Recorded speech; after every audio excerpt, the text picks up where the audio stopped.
Hello, everyone. Welcome to Life of Dice, episode 10 of Valinova. Finally on 10 double digits. Hell yeah. I'm proud of us that we made it that far. I was actually just now thinking, what is the furthest we've gone, like episode-wise in a campaign? 24-ish? 24-ish, okay. Now we know where to be 24-ish. As you can see, we have TBD at GC Man here. Glad to see you're back. But glad to see you're back with us. No longer in limbo. Yeah, Walmart purgatory. And/or Verizon purgatory. Let's stop name dropping these big people. corporations. Unless they want to sponsor us. They're the same. They don't care. It don't matter. None of it It matters. don't matter. I forgot what I was gonna say. Oh, this is gonna be a good session. Past that, anything anyone else wants to announce, say? Do we have anything, or should I just go ahead and get into the recap? Why you need to add GC Man to the title? Do I? Yes. Oh yeah. Okay, but that's a minor thing, so I'll go ahead and do the recap while Quiet's doing that. Last time in our world of Valinova, we started with Hazel in the Emerald Keep preparing to go on a mission into the manor of Winslow Gothbrook.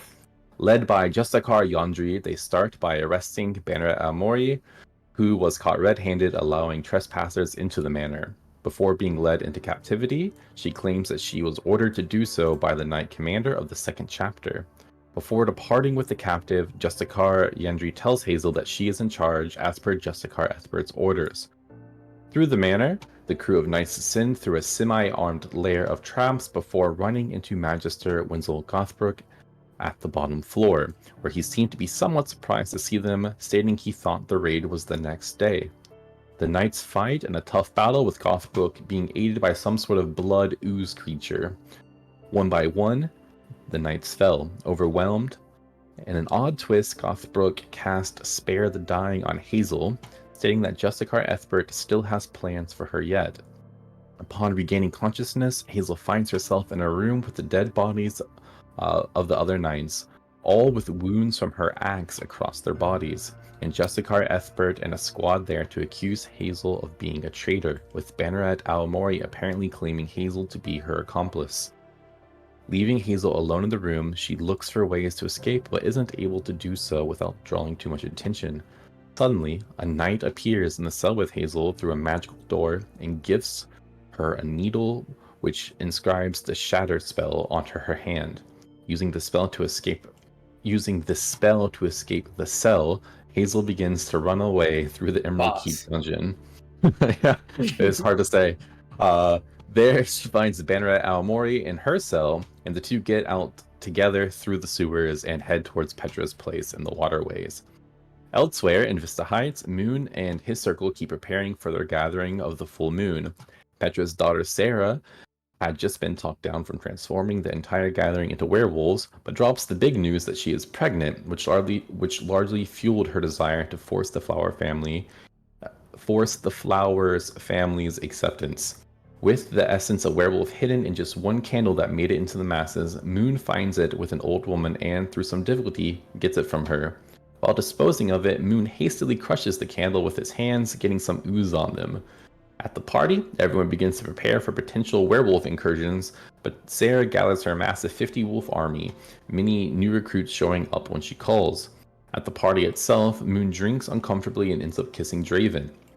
Upset by his reaction to it, Moon begins to get angry and walks off, and finds himself also turning into a werewolf as the essence makes its way through his blood. Deciding to run away, Moon spots 20 knights of the Emerald Order marching towards the party. They burst into the Flowers household and start grabbing Moon's family and circle members. However, not far behind the knights are Sarah and her legion of werewolves, and a huge battle ensues between them. In the melee, Beryl joins the fight, and everyone else begins to follow Petra into the sewers for safe keeping. There, Hazel meets up with everyone else, and once again, the group is reunited. And that's where we are. It was a happy little fun session. Nothing crazy. Reunited. But yes, everyone other than Moon is at Petra's, with Moon being not too far away, but just kind of chilling as a werewolf in the sewers. I think Hazel said, "Let's go to sleep," if I remember correctly. Yes, I believe Hazel kicked out the old lady from Cole's room and went to sleep in their bed. Draven's still sitting out on the front porch. Petra is doing what she can to make people more comfortable. Yeah, you're absolutely pushed to the limits here. You got like 3 people sharing blankets. Like, despite the fact that I feel like you knit so many and have so many, it's still spread out pretty intensely. Yeah, but what's everyone doing? Everyone's just kind of chilling or waiting, or Draven's partially on guard and waiting to see if Moon comes back at any point. Since like this is my turf around here, Yeah. would I know of like a place nearby that like a werewolf could hide? I mean, you know the area really well. I don't know if you have like, this is where I would go if I was a werewolf, but you definitely know the area well enough that if you were to look around, you could probably find where Moon went. I don't think you have like, this is the spot. I think Petra would go out looking like once like Moon's family is situated, then she'd be like, okay, and now it's time to go find Moon. Wherever the hell he went. Yeah. Like I said, I don't think you need to roll or anything for it. You know the waterways better than almost anyone in the entire city, so it doesn't take too long, I think, before you're able to come across Moon. Yeah, just imagine Moon would just be. Well, how is this like? How is the waterways laid out visually? Is it just It's like a sewer system with like pockets carved out where people stay. Is it like, you got like little pathways on the side and then poopy water in the middle kind of vibe? Kind of, but there's also like non-sewage running paths as well.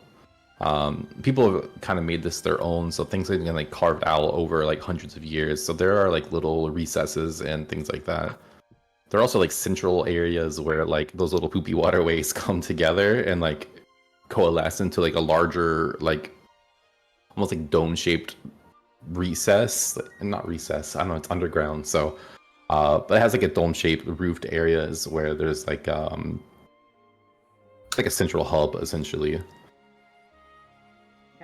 Yeah, he'd probably just be like sitting down, kind of like knees to the chest, kind of just by himself. And I'm sorry, is this like the morning? Is Moon still shifted or? I don't know. It is like 5 a.m. or something. So, because I think we said Hazel wouldn't arrive till like 3 or something. So it's got to be like 4 or 5 at this point. Let's call it 4:30. I think Moon is still a werewolf. Like the moon hasn't fully gone down yet. I think Petra, like from like 20 feet away, is like, "Hey, found you. You feeling okay?" Moon's like ears will perk up a little bit and he kind of looks up. Petra, is everyone okay? Yes. I've got your family situated in my home.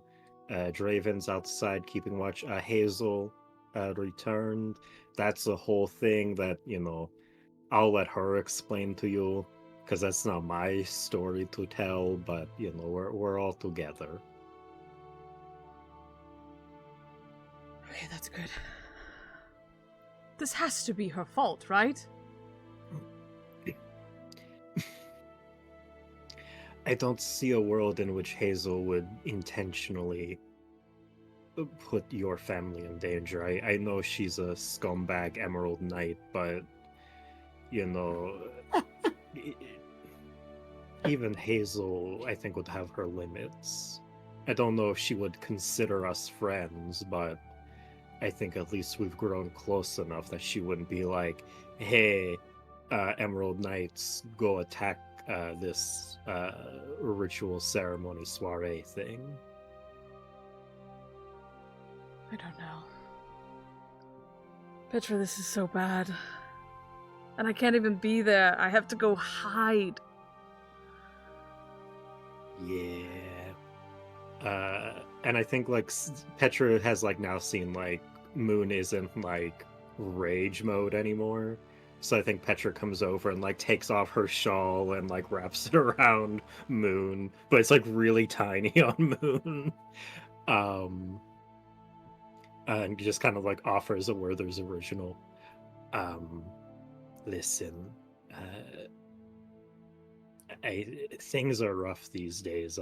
We can't say they aren't, but you know, we're alive. Most of your family is here, and I'm sure Beryl is fine because, you know, you saw Sarah. She was crazy. That was wild. You know, I'm sure she got him out of there. I'm sure they're both safe. But you know, we know there's a cure. So it's not as though you're stuck like this. I don't know when the next full moon is. I don't keep track of that. But A week. hey, we have a whole week to get you cured.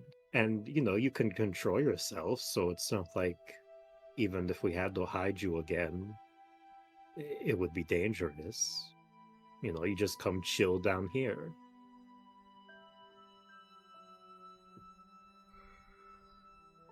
I don't know, Petra. This is a lot. I can't help but feel that this is all my fault somehow. Did you go up and see afterwards any of the aftermath? Do you... No, I figured I would head out, you know, in the morning. I got a little cat nap in. I should be good to go, but, you know, I was gonna head there if you want to come with me, or maybe that might be dangerous if there's Emerald Knights that know what you look like. Maybe me and Draven could go, because I don't think Hazel is a friend of the Emerald Knights anymore. Are you planning now or in a few hours, or...? Probably when the sun comes up. That way, at that point, you can go and be with your family. I don't know. It might be best if it's just you and Draven. I don't know how much they'll recognize me. Well, I don't know you what it'll can- look like up there either.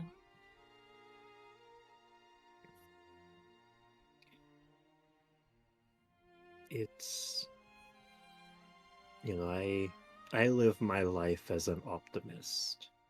So, in my eyes, everything's going to be all right. We're going to find Sarah, we're going to find Beryl, we're going to bring them back here, and we're going to reunite, and everything will be fine. Okay. I don't even know. Are you gonna try Sarah's house first? Well, I figured I would go by your house, see, you know, what I can see from a distance, and then head to Sarah's home, because I don't see a world in which the Emerald Knights would be there, because I can't imagine they would know her. Yeah. We could also check the your family shop, see if anyone went there. Was probably not, but was Ragatha one of the ones that came with us?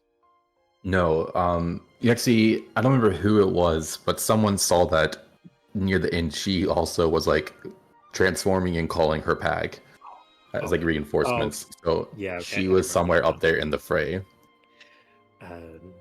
I guess I haven't been there, but I know you and Draven went, but we could stop by Ragatha's and see what's up with her as well. But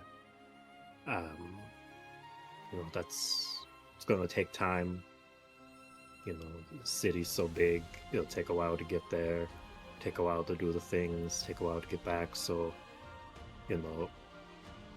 I think you and Hazel, you two kind of went through the most last night in different ways. So I think it would be good if you two kind of took a day. Yeah, I think I'd prefer to be with my family. Beryl can take care of himself. If you find him, you find him. If you do stop by my mom's shop, you can maybe check the till if there's any money in it. Because you are housing... No, I'm not saying, like, steal... I mean, you're housing my entire family. It's rent. Yeah. Or if you could buy food or something.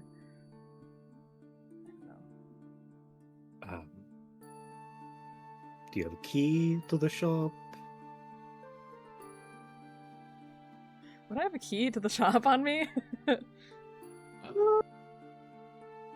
Yes, I think you would be allowed to have a key. Whether you have it on you, that's your decision. But I think you would be allowed to have a key.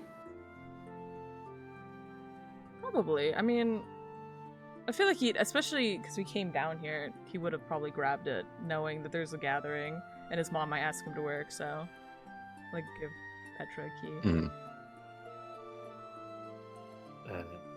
There is every chance, though, that since they were after your family, that they might also be at the shop investigating, so I make no promises of being able to check on the shop. I mean, who cares about the shop? I mean, it's more... It'd be nice if you could get the money so that we don't have to worry about people going a day without eating. I guess that's not the worst thing that could happen. Hey, you'd think with the 38 people staying in my home, some of them have some money on them that they could throw my way so I could get some food for everybody. I guess And they're all just like a bunch of hippies. They don't have a lot of cash. They don't believe in money.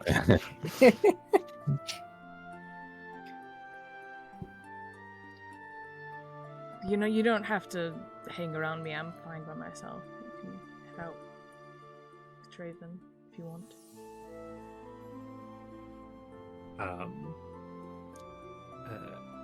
And Petra kind of shakes her head and at this point like sits next to Moon and like was going to like put an arm around Moon, but Moon like while they're sitting is like a good 2-3 feet taller than Petra.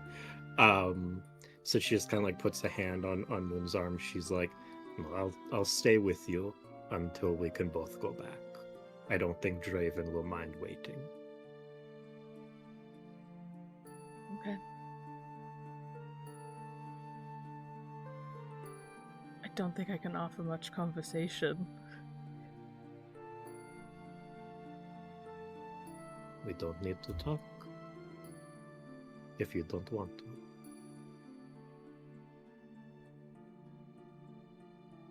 Also, I don't like Draven like that. I didn't know that I kissed him. I don't like him like that. Hey, if you do, you do. If you don't, you don't. He's a nice guy, I can't even believe he told you about that. Yeah, he kind of just ran up to me like there were other issues, and he was just like, Moon kissed me. And I was just like, oh. He didn't seem like offended or anything though, so I think it's all good. He gave me some really mixed messages, actually. So I don't know what's up with that. I don't know, I was being stupid and drunk. It was embarrassing. I've just got to sit here for hours as a werewolf sobering up. Just get to sit here and feel bad for myself. Yep. The waterways are a good place to look inside and reflect on what you've done. It's funny because I went to the dredges to do that. Well, hey, now you're in an even shittier place, so you can reflect even harder now. Fuck Petra, dude. I thought I had been through the worst. I really thought I had hit my low point. This feels like a new low. This is bad in a different way. Oh yeah, it's, I think all of us are going through it. It's weird. I think our lives might have been easier if we actually hadn't met each other. Because it seems like everything bad started happening after we all met each other. But, and then I think Petra puts a hand on Moon's giant hand. But despite all of that, I would not change any decisions. I'm glad I've met you.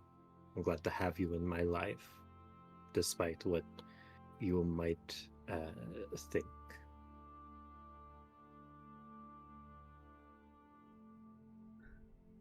Yeah, I'm happy to have met you as well, Petra. Just, I hope, you can continue to like me. You're a pretty hard guy to hate.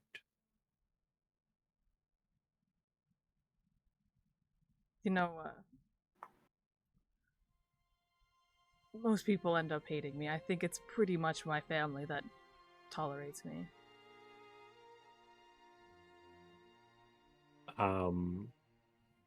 Okay, question for you, Clay. Were like Rose and the mom and the little one, can't remember her name. Were they shit. were they yeah, the little shit. Were any of them talking about Moon at all? Yes. Like, oh, where's Moon? Okay. I Absolutely. think Petra brings that up. They've been talking about you. They've been so worried about where you are. I told them I would go and try and find you. So, I think they care about you a lot more than you think. I have had, as you know, many children. Not all of them make the best decisions, but nothing any of them have ever done has made me love them any less. And that is the love of a mother, and that is the love your mother has for you.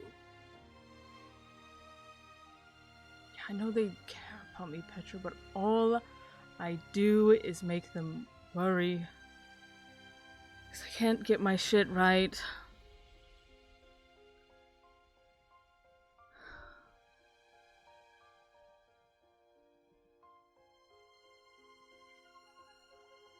Well,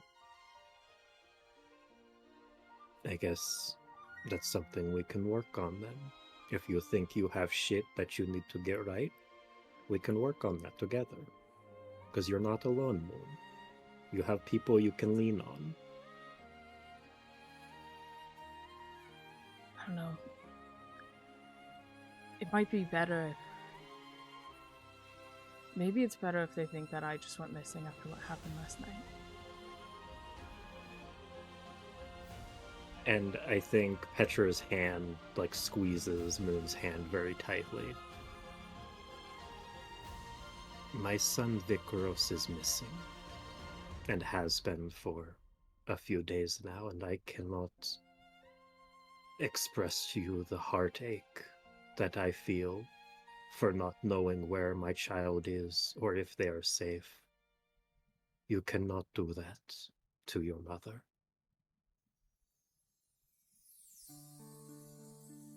Getting involved with all of this? It's directly affected my family. If I didn't get involved with this Emerald Knight conspiracy, missing people, my family would be fine right now. You don't know that. The Emerald Knights bunch of shitbags. They go and do as they please. They hunt down magic and they see what you do as magic. You cannot say with 100% certainty that this would not have happened. If anything, more people might be safer because of everything that's happened. I don't know. Maybe you're right. But I just worried that if, I don't know, that I'll get them hurt more in the long run.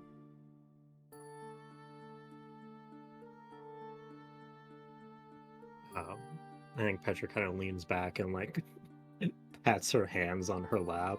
She like, come on, lay down for a bit. You've been up all night. Okay, but don't pet me. No, listen, I'm at the backseat. You think I would be like, oh, dog man, I'm gonna pet? No. Everyone's gonna lay his head on Petra's lap. I think the two of you lay there for a while, and you get to feel calm a little bit. Probably another half hour or so until you start to feel yourself kind of changing back. But before that, we're gonna cut over back to Petra's home on the inside. Hazel, while you are in Cobble's room sleeping, you suddenly feel yourself jostled awake. Immediately, you see straddling above you Ash with a kitchen knife held at your throat.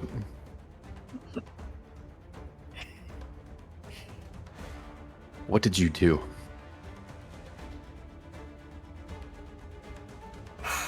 This is a little Weenie Hut Jr. of a girl. Hazel is a military trained woman. Yes. Can I immediately reverse this?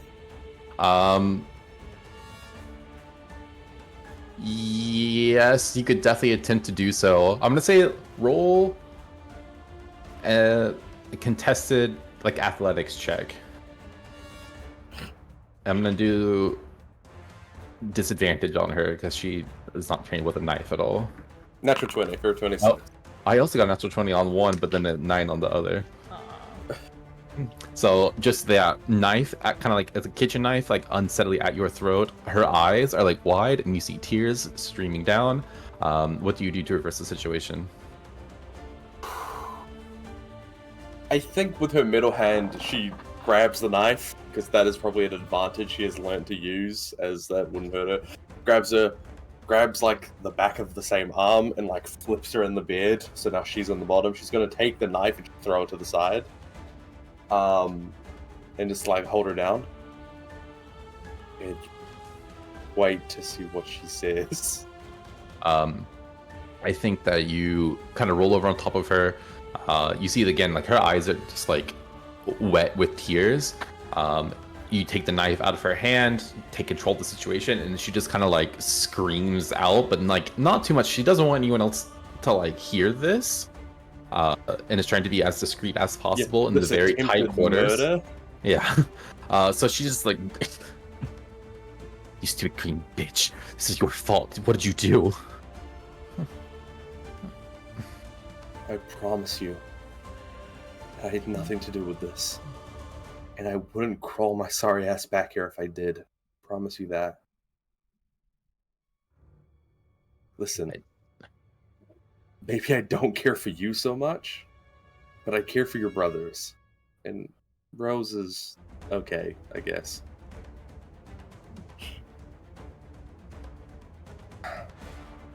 And on top of that, people died. A lot of people who didn't deserve it. And I'm starting to realize that maybe that's just what the Emerald Order is. So, if I let you go, will you not try to kill me, please? Talk all you want. but it's no coincidence that the Knight of the Emerald Order walks to our home, and then days later they march in. Yo, I'm not a Knight of the Emerald Order anymore. I'm gonna lit her up. You see, she quickly scurries off the side of the bed, grabs the knife, and then takes another step backwards. Not coming towards you, but like putting a little bit of distance. Ash. I'm sorry. Really. You said you care about my brothers, but guess what? Neither of them are here.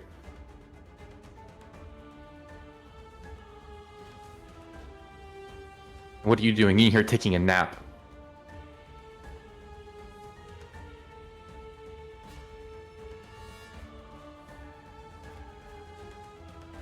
Alright. You gonna go find Barrow? Come on. And Hazel's gonna start putting her getting her shit together. You're gonna go look? Was that a singular you? Yeah. You want to find him so badly, you're coming with me. Come on. You see, she's struck for a second, like, I will go to do that, but do I want to go alone with this Knight of the Emerald Order? Can I trust you that you're not gonna betray me the second we leave here? Hazel has a sword, right? She lost her axe, but she has a sword. You have your axe, right? I think Amori has it, and it's broken anyway. It's like chipped. Yeah, there's like a big gash in it. Yeah. And I think she looted a sword off. Okay, yeah. So I think she's gonna take the sword and the scabbard, like grab it by the scabbard, walk over to Ash, and start belting it on her instead of on Hazel herself. And then once she finishes, you step back, unarmed. And you're the one with the big ass sword, so I wouldn't like my odds if I tried. I'll cut you down if I have to. I wouldn't blame you. I don't blame you. Seriously. My mom will get mad if she knows I'm leaving. You have to be quiet about it. Sure. You go first and I'll follow. I'll meet you outside in 10 minutes.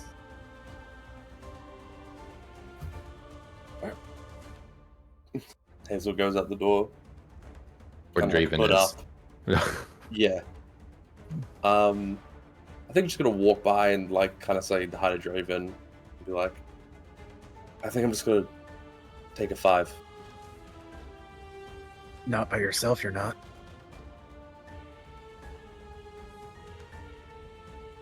I mean, what? You let Petra go look out for Moon by herself. Yeah, I but think I can't Petra, handle myself. Petra knows these areas a lot better than you do. I'm not saying you can't. I'm just... We need to wait for somebody else to get back to hold down the fort.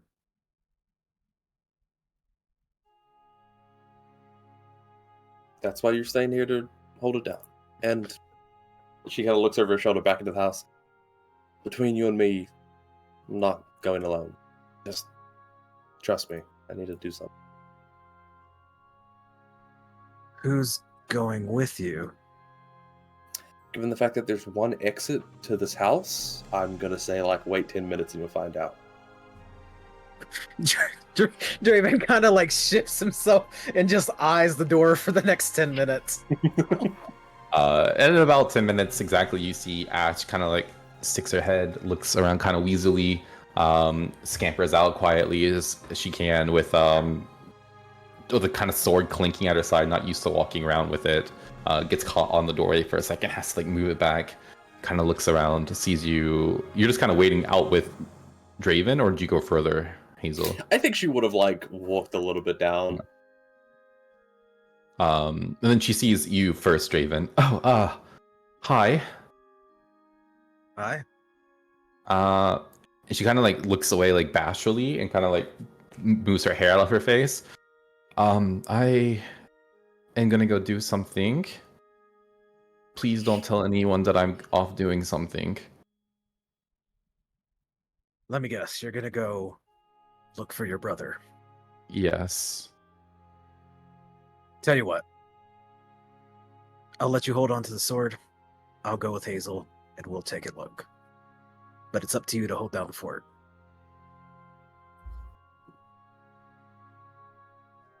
Okay. No, I trust you. You are a good guy. You. Thank you for saving me, or, protecting me earlier, by the way. Yeah, no problem. I mean, it's what any of us would have done. I don't think it is, because not everyone did it. You did it, and I appreciate it. Well, you're welcome. But, yeah, don't worry. One way or another, I'll find both your brothers, actually. Okay. No, I can do that. I'll sit here, I guess. And she kind of like fidgets with her hands. Or like the three of us can go, maybe?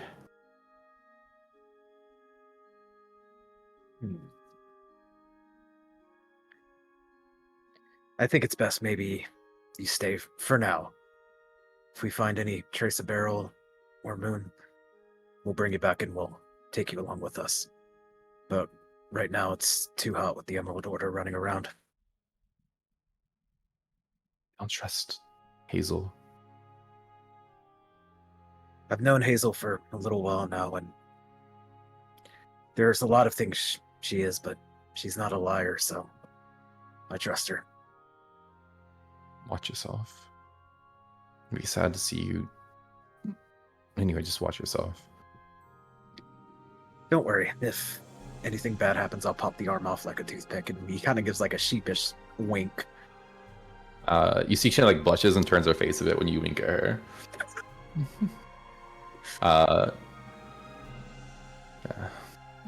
Draven gets up and walks away. You're not like us. They're not like us. Yeah, you he'll start just to- he'll reconvene with Hazel. Oh, I told Ash to hold down the fort. After all, she's got your sword, so yeah. She has my sword. Draven reaches into his cloak and pulls out the dagger and hands it to Hazel. It was like a symbolic gesture of like trust, and then I was hoping after like an hour she would give it back as a symbol of shared mutual trust. But cool, I guess I'll just use a dagger. This is also a symbol. She's going through a lot of emotions right now, and this will kind of help make her feel a little bit more vital to the situation. I don't know. This was the symbol to her that I'm not an asshole, but And it'll we should it'll still. it'll work as long as, we get some information. I'll let you relay everything to her, and if anything gets heated between you two, I'll be there, so don't worry about it. And nice hard smack on the back. Don't think things can get any more heated than they are. We should maybe circle around, find Petra and Moon, and then maybe all of us can go have a look. I imagine I did see which way Petra went, right? All right, Sure. I saw Petra go this way, so let's start this way. The whole party is together? Oh my god. Reunited and it feels so good. And the biggest struggle DMing this group is you guys are always separate. Yeah, you definitely know which way Petra went, though. And I think Petra, before they even find you, you would just hear like the footsteps echoing through here. It's a very echoey place. It's all stone and like cylindrical, so the sound just goes through. So I think you definitely hear people approaching. Clink, clink, clink. Yeah, I think Petra like reaches behind her back and like is holding a dagger, unsure of who's on their way. Sounds like the Knight of the Emerald, someone from the Emerald Order. I throw the knife into the Yeah. target. Petra, what the fuck?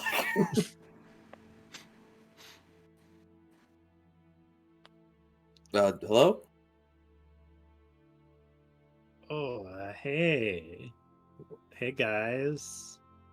Look at us. all reunited. Is Moon still a werewolf? I think you, Petra, would know that Moon has started to like decrease in mass this last little bit here, but has not fully transformed back. I think Hazel will look at Moon and be like, "Rough night."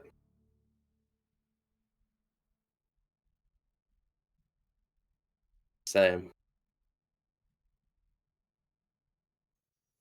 Glad we have that in common.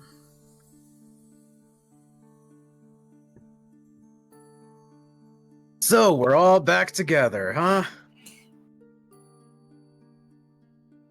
Well, me and Hazel were gonna go take a peek upstairs and see if we can get some information. Do you guys want to come along with us? Sorry. Hazel, the wanted criminal of the Emerald Order, was gonna go and look around at the place where a bunch of Emerald Order knights were killed. It's a little chaotic right now. I doubt that's their first priority. I have to go. I need to make it up to Ash. That sounds dumb. At least I'm trying to do something instead of here sulking in the fucking waterways. Is it really so impressive you just go up there and sulk upstairs, though?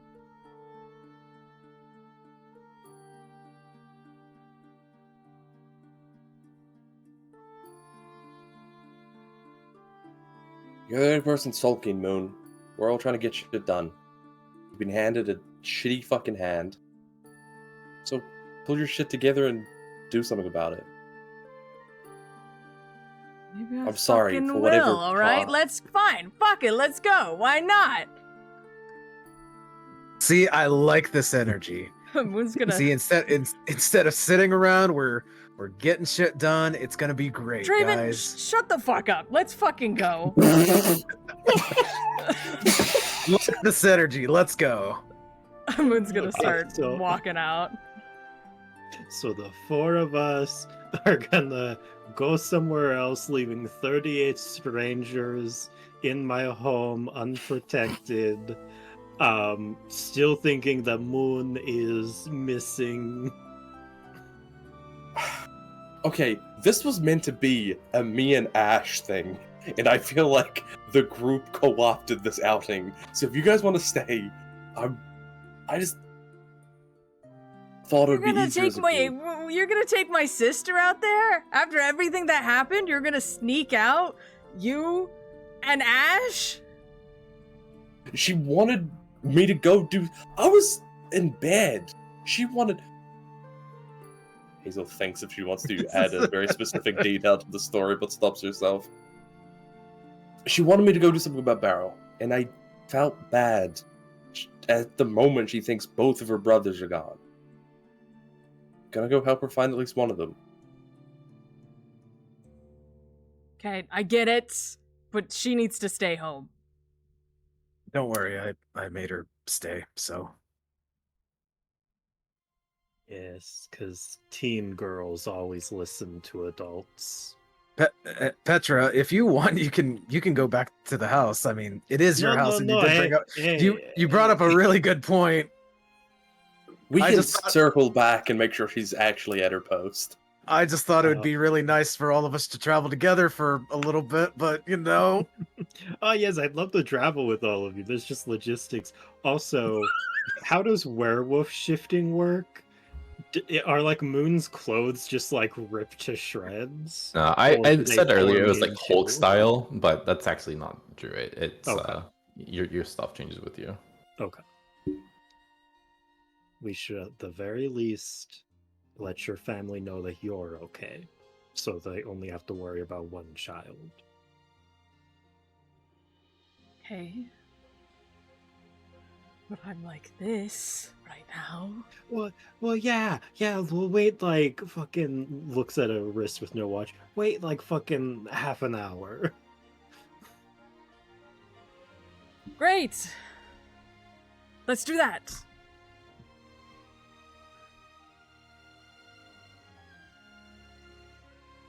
All right. Well, now you guys have half an hour to wait together. So, you just sit there in awkward silence.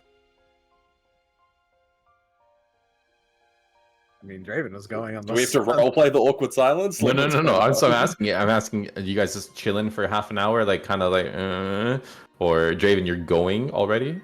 I was under the impression we were going, and during that travel time, Moon would revert. But Oh, I don't even think you're 30 minutes away, but yeah. yeah, we can sit in awkward silence, sure. especially minutes of Draven awkward kind of looking silence. at Moon, just kind of. Moon, you good now? Did you say this when I'm reverted back to a person? No, Or just I in imagine general? just in general. What does that mean? What do you... You had a lot of heightened emotions last night. Draven, you know, you sound a little racist when you say that, right? I did not interpret it that way, but I apologize if you did. No, you wouldn't, because you're ignorant about the shifter race, right? I'm the first shifter you met. I mean, yeah, you're the first one I've met. That being said, that had nothing to do. You kissed me and out of nowhere. I did.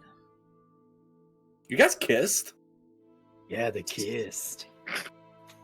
Well, he was like this, and then Hazel puts the werewolf. No. It was before. Yeah, it's kind of a interesting turn of events. If I didn't know better, I'd say that caused the transformation. Anywho, That's, Drew, since when did you have such a big mouth? Why'd you have to tell everyone? It's awkward already, and you just I made think it that- weird.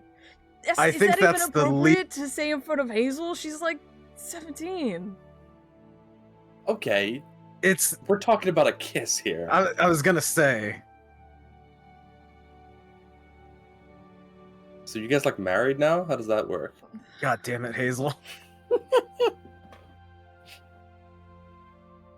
Hey, let's we should just pretend it never happened, okay?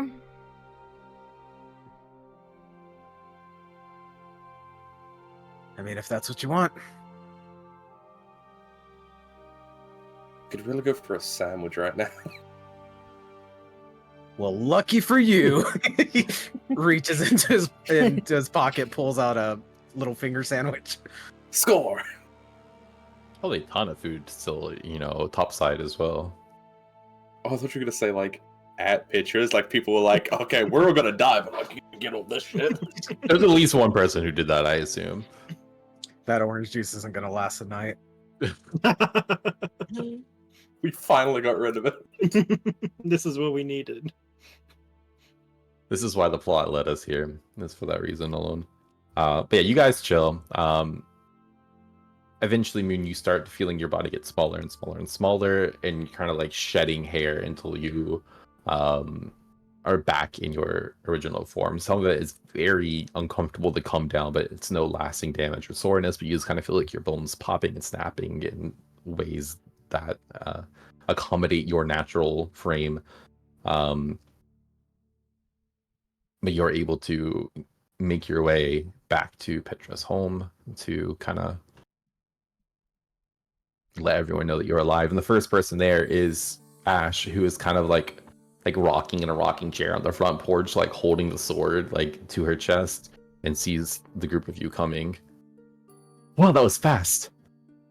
Yeah, I found one of them. Not the one I told you I would, but Quick question. Do I get the benefits of a short rest or long rest from the You have a times- short rest. Short rest. Mhm. Let me do that quick. Yeah, I think when Moon sees Ash, he'll just run up and give her a big hug, hold her really tight. Yeah, you see she stands up and gives you a hug back, despite any animosity that is generally there. Drops the blade like to the ground and just gives you a hug. Ash, are you alright? Did you get hurt anywhere? Did they big mean Emerald Knights hurt you at all? I'm fine. She starts crying. I hate the Emerald Knights and I hate your friend Hazel so much. Right, Hazel's an asshole. She's such a jerk to you. You're perfect, okay? It was definitely her fault, right? Moon will start crying too at seeing his little sister cry. Draven just kind of like pats Hazel on the shoulder. Yeah, you see her once again go to say something and then stop herself. I seriously thought you were dead. The barrel might be dead. Our house is ruined.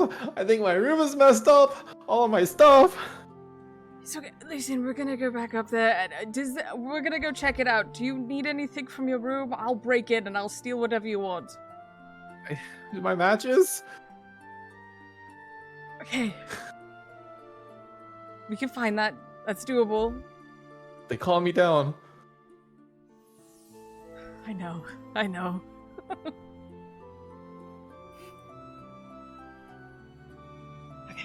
You see, a second goes by, and then she kind of shakes her head, rubs her eyes. I'm glad you're fine.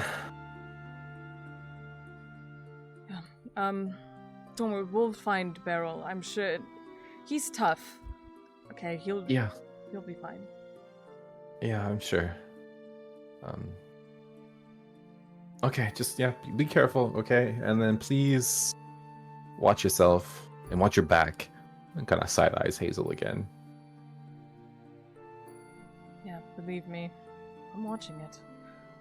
Just let Rose and Mom know that I'm okay, Sure. and we'll just hopefully be able to send Beryl soon. Okay, yeah, Mom was in that kind of state where like she just stares blankly and doesn't move or talk or say anything. So she'll be happy to know that you're not a puddle somewhere. I'm also happy I'm not a puddle somewhere, and I'm happy you're not a puddle somewhere. No, Draven made sure I was safe. You see Moon turn, and he like squints at Draven. Turn back. Okay, that's good. I'm glad that he got you out of there safe. Kind of looks at Hazel, takes the sword off the ground and throws it at you. Better protect my brother, or I will kill you.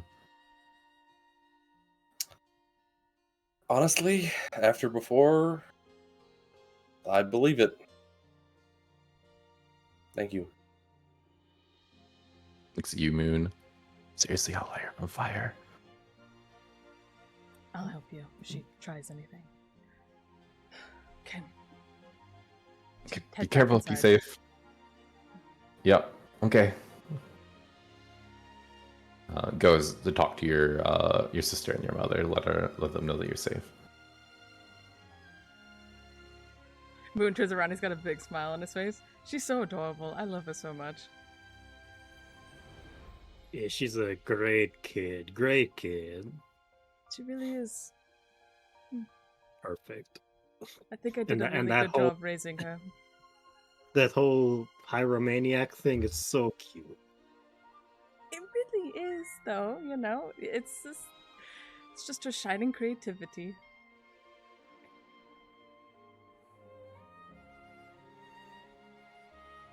Well, Anyway, we should head out. Do we want to head through the waterways? I can get us there pretty quick with some shortcuts, or do we want to go upstairs and take a carriage? Actually, I have no fucking money, so if you guys want a carriage, you're gonna have to pay. Oh, I can. Although I do think it's a good idea for us to stay in the waterways as much as possible from now on. If we do want to take it, depending on how long it will, I can. Yeah. Also, I don't think we rolled for how much coin Hazel stole from the chapter of steel.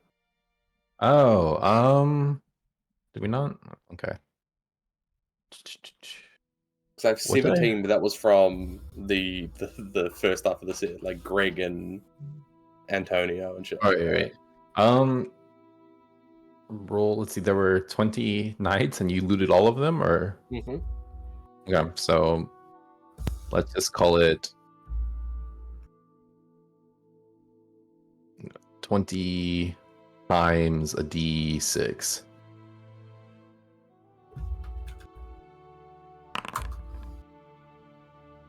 100 gold?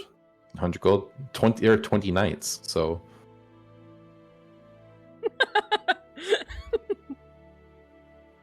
It's Hazel's like, oh, I have immediately- like 2 gold.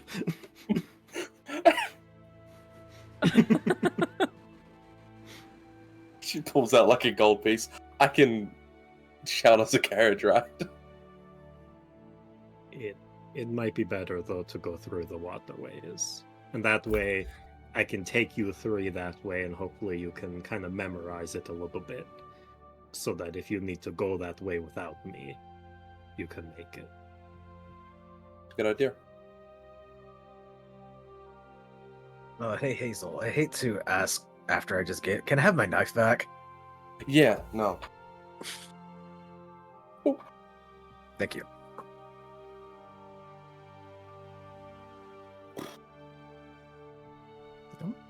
He'll start going through the waterways, Petra leading the way. Well versed in how to get around down here. You know how to get to the Vista Heights area, and where you can like raise and make the last little bit of the trek foot. We cut over to topside at the Flowers residence in the backyard, where the bodies of 20 Knights of the Emerald Order, a lot of others, a lot of them you don't know, GC man, as you kind of look over this bloody battlefield. Can you go ahead and describe your character for us? He stands at about 6'3", a fire genasi, kind of tanned skin. His hair is like burning red, almost like cindering and floating with the smoke.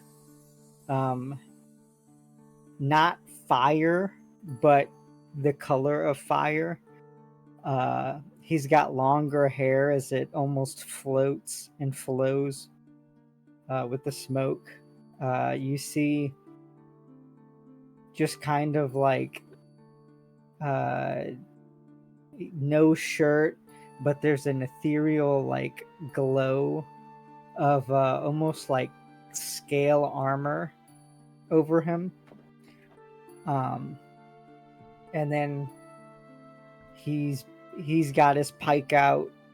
He's looking around ready, trying to help as much as he can to fight off the Emerald Order, or and check to see if there's anybody he can help. Yeah, there are no knights left standing here. You don't see anyone coming at the time. Dawn has just broke pretty much, and you kind of just go around looking to see if there's anyone you can help. You could tell that there are a couple of people that may actually be alive, but only just. That can maybe use some magical attention, but for the most part, there are no survivors up here. He'll basically try to do some basic first aid for anybody he can. He wouldn't really, he's not really, that's not his forte. But if he can like maybe, wrap some people up to put pressure on wounds, stuff like that. And he'd probably be like, "Hey, Beryl, you out here?" Shouting around, trying to see if he can get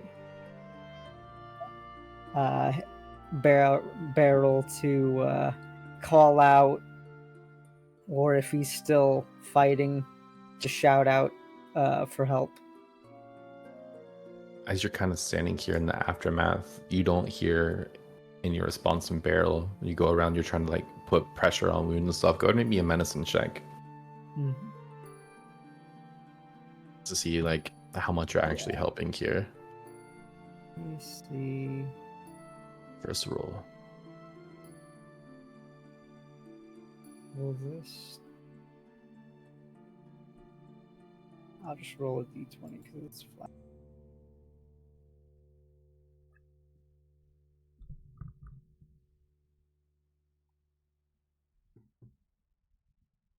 It's been so long. I forgot. I put your sheet on here. I don't know if you have access to it or not. Would it be under actors? Yes. You should have it now. Alright. I never made you an owner. There you go. Gotcha. Medicine. Once it loads. This is where we bring up hardware accelerator for the millionth time. 13. 13. Okay. Again, yeah, you're not an expert at medicine, but you see there are a couple people that are like 95% dead, not 100. You try to like rip up some clothing, tie up their wounds as best as you can, just kind of walk around the spot. There's anyone else you can do immediate emergency first aid on.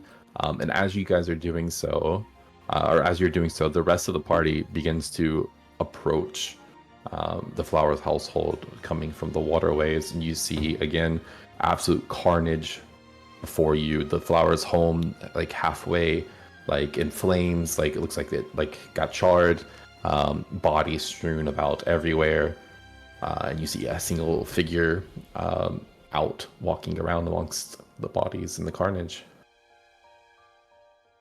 I feel like Draven sees GC Man's character and like freezes for like an uncomfortably long amount of time, but sees that he's actually helping people and immediately calms down.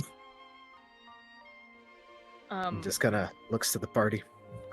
Can we make out who it is at all, or like the figure?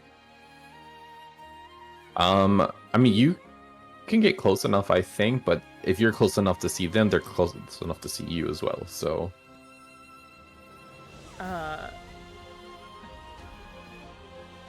Moon will try to sneak up and see if he can try to see who it is. roll me stealth. You would probably hear him still shouting Beryl's name as well. That's fair. Fucking great. 4. Yeah, Moon as well. Great. Yeah, I think Moon. Yeah, you start to like walk up, and then you accidentally like kick plate armor with like and like stub your toe on it. But you do hear this person shouting out Beryl before, and it's in a voice that you've also heard before. Giovanni? Little cousin? What happened here? What's going on?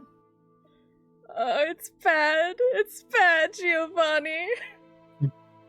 I'm trying to help. There's a lot of wounded people here. I've been shouting for Beryl. He hasn't come yet. I just got here. I was late.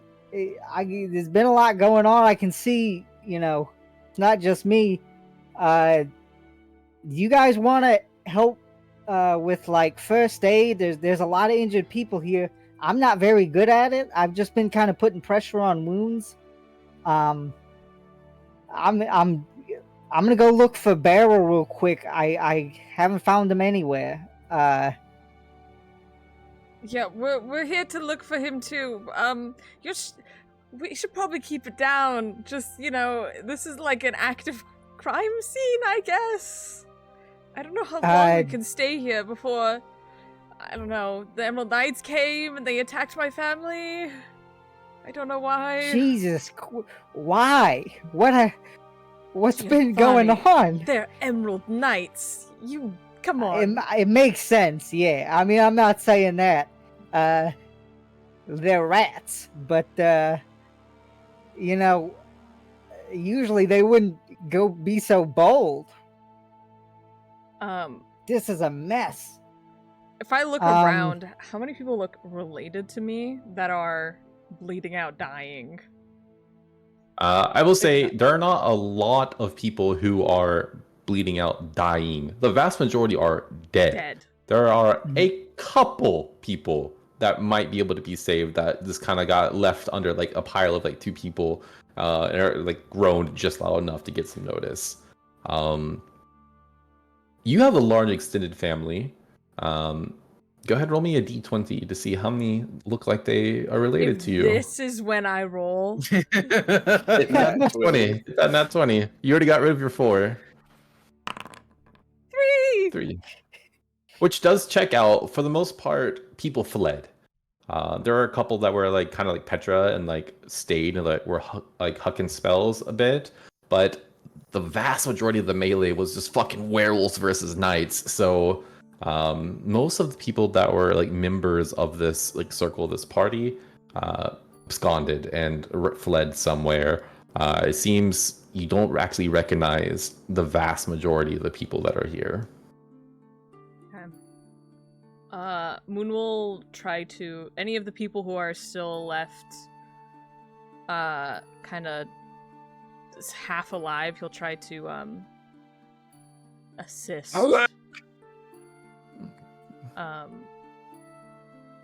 Yes, I would like to try to just wrap them up the best I can.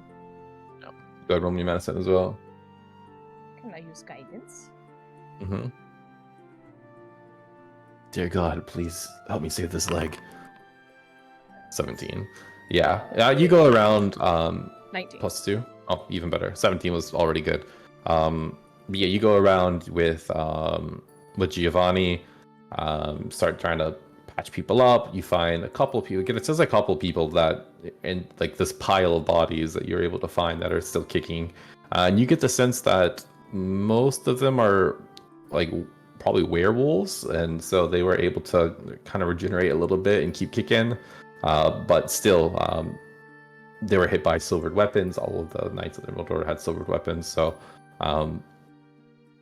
you start like patching them up a bit. And as you guys are going through these bodies, you don't see Sarah, you don't see Beryl, but you do see Ragatha.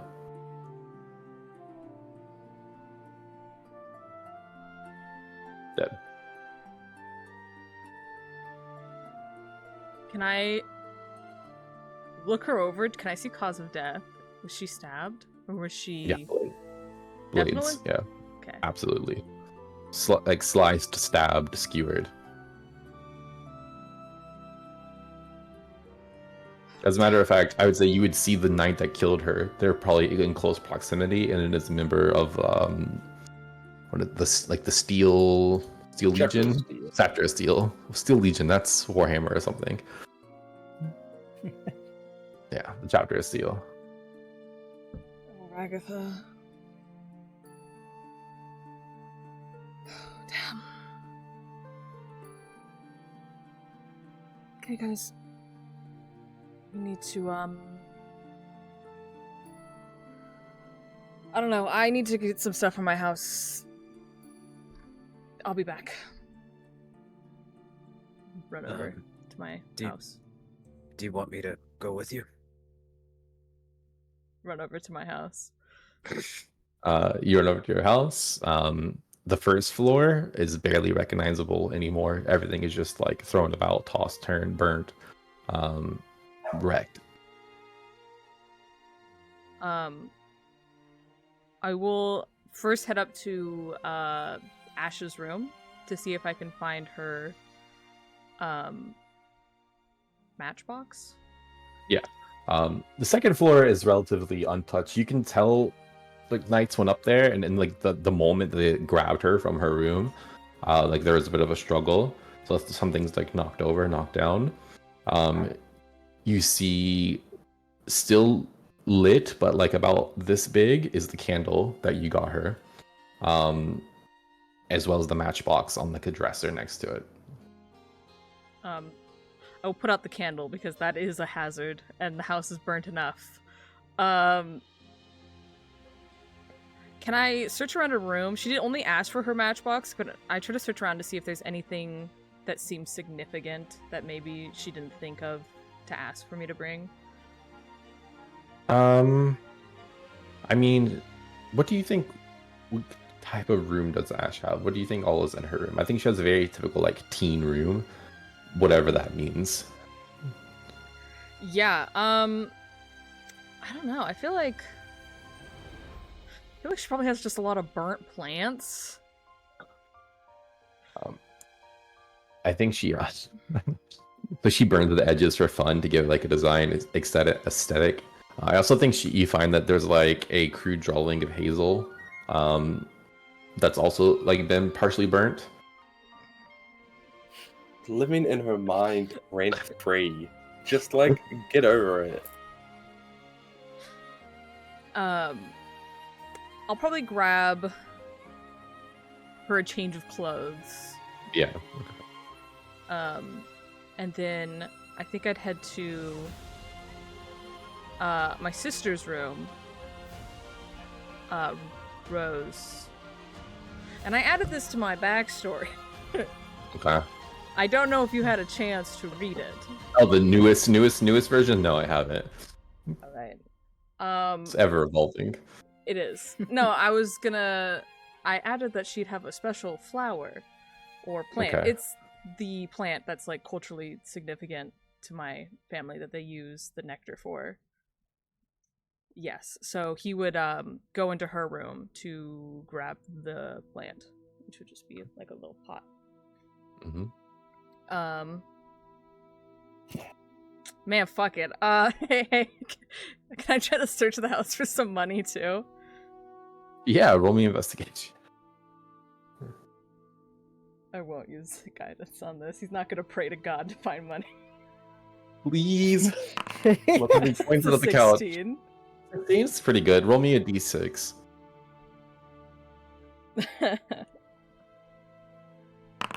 5. 5. I think there's like enough like random copper, silver, and like a single gold piece that you're able to get like a total of 5 gold by going like through all the rooms. Oh yeah. And just out of curiosity, I'll open Barrel's room to see if he's in there at all. He's not in there, no. He's definitely not in there. I will take out the candle that Sarah gave me, and I'll just put it on the counter, and then like head back outside. It blends in with all the other candles. There's 1,000. His room has like a weird smell of like musk mixed with candles, and it's not the best. That's why she always gives him candles. But yeah, I'll head back outside with the group. So, who are you guys? That is a good question. Do you want names or do you want relations? Both.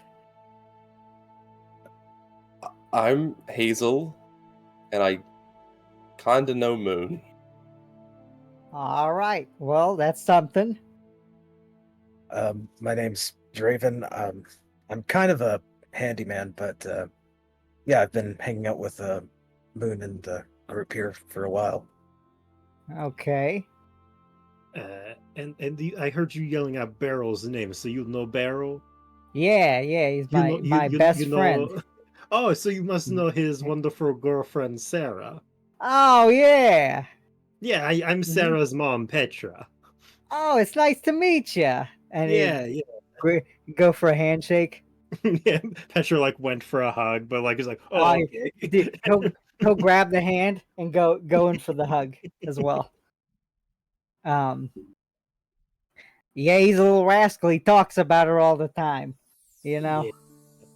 Yeah. Hey, I shouldn't tell you this, but it's pretty exciting.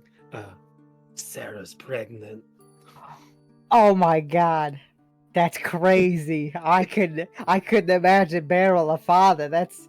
We'll see. Yeah, It'll be interesting. I'm excited for him though. Yeah, we were gonna head to Sarah's shop and see if they were there. Yeah, If well, you want I hope to so. tag along. Yeah, I would like to if you guys would accept me into the proverbial group here. If not, I'll walk like 3 feet behind you. It's completely fine with me. I'm fine with take it. this. The more hands we have, the better. Yeah, take this as our proverbial acceptance. Well, I'm glad to hear it. My name is Giovanni. Barrel's my best friend. I come to these meetings all the time. Lots been going on lately, so I was a little bit late to this one.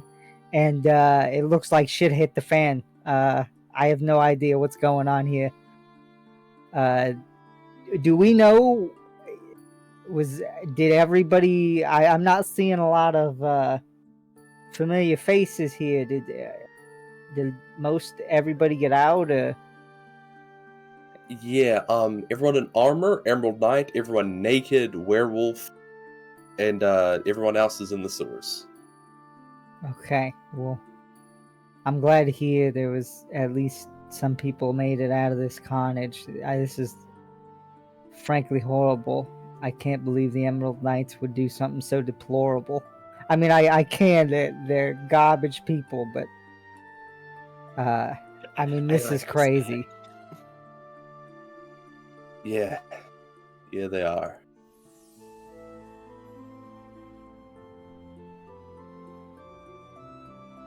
I'm sorry, I've been through a lot. I'm just gonna go stand over here. Okay, I mean, if that's what you need, that's what you need to do. This is a horrific scene that I'm sure it's hard to look at for me. And I'm around fish all day, so I can only imagine a random pedestrian without an arm. I think Hazel's just looking like at all this carnage, just like eyes glazed. The regular show theme song playing in her head, just like the blah, and then every now and then like Giovanni being like, "This is just deplorable. Oh my god, is he missing his head? There's guts everywhere." Just like as those two noises going on simultaneously. Moon comes running out. A little plant in his hands.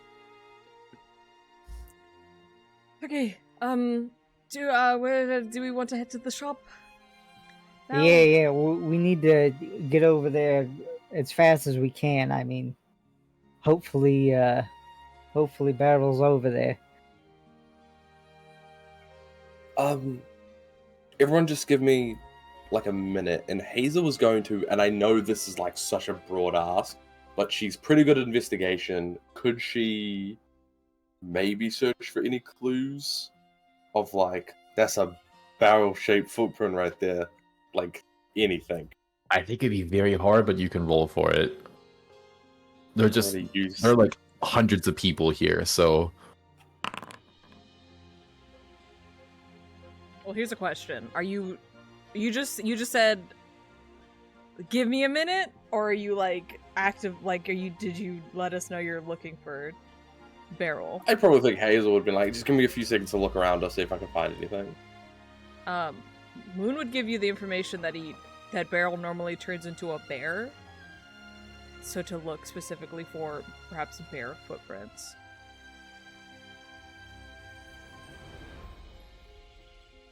Okay, fair. You already rolled 17? Mm-hmm. I don't know if that would count as an assist at all, though. Or lower the DC.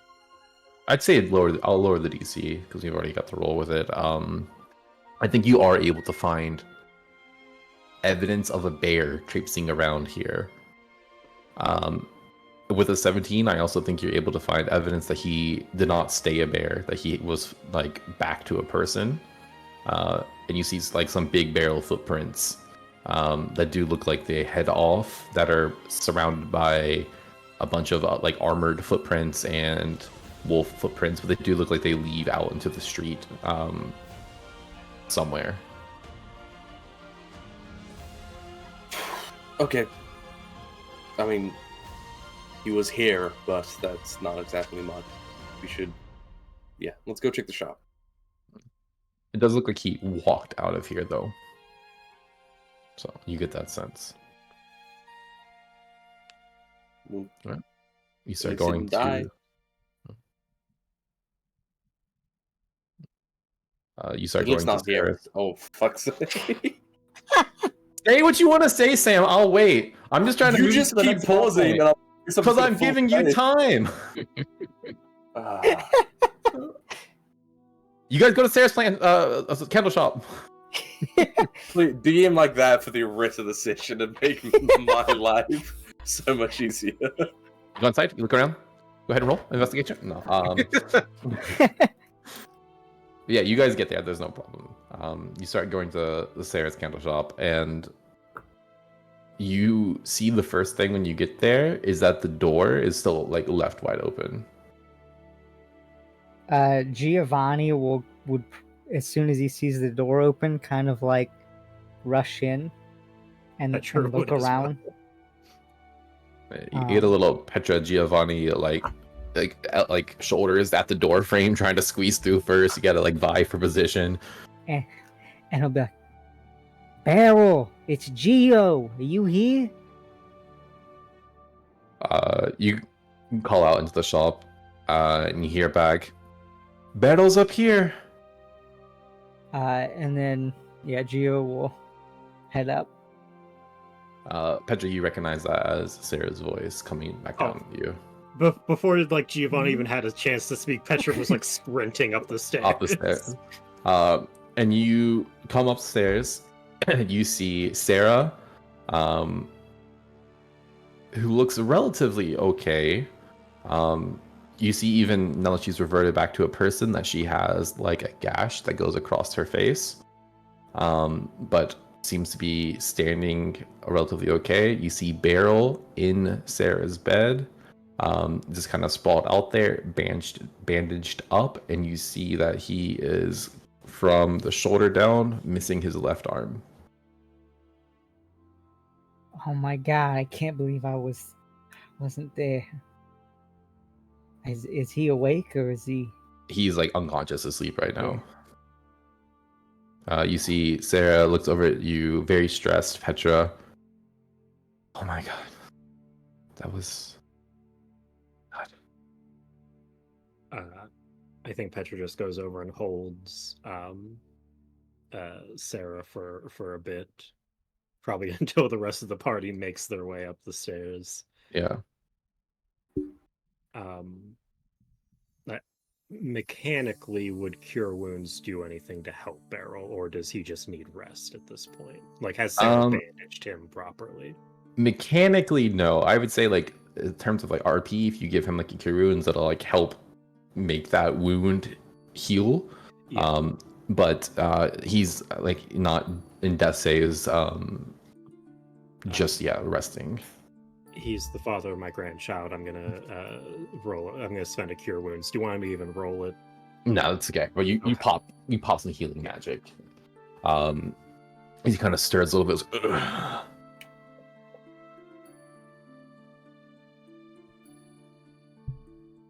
Oh, fuck, guys. What? It's bad. Hey, losing a limb isn't the worst thing that could happen. I couldn't even imagine. Terrible.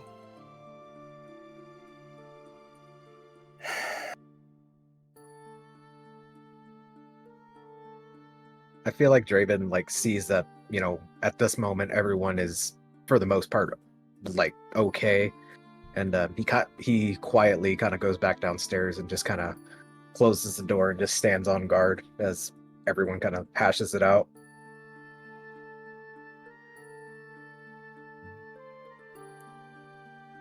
I am so happy that you're both safe. Beryl's mom and sisters are both at my home. I got them there, along with a lot of other people. The house has never been so full. You like that though, right? That's good.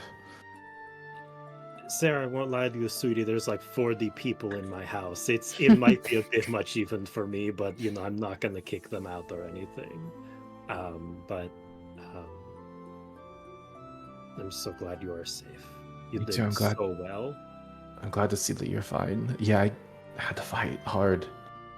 I lost almost everyone under my control though. For what? That was so needless.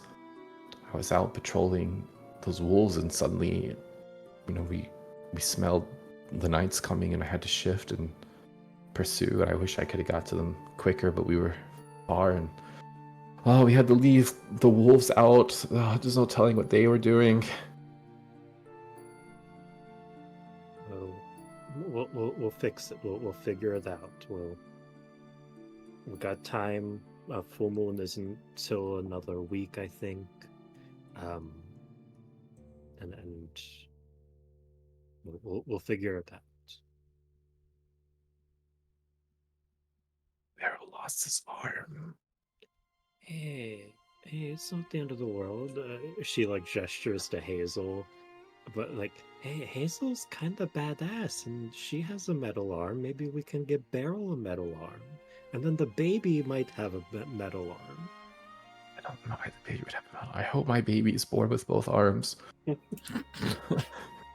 Well, yeah, of course, but you know, we could get a metal arm. It's not too big a deal. You tried to console me in a weird way, Mom, but thank you. Sweetie, I haven't slept in like over 24 hours, and it's been a wild ride. But you know, I think once Beryl is good to go, good to walk, we should get you to my home so that the family can reunite. Okay, that's fine. We figured here would be quiet. No one's gonna come here. Yeah, we can head out. I think let him rest at least till tomorrow, and then we can head that way. He's not just the arm, he was hurt bad. I saw him get stabbed through the stomach and fall down, and I had to basically carry him here.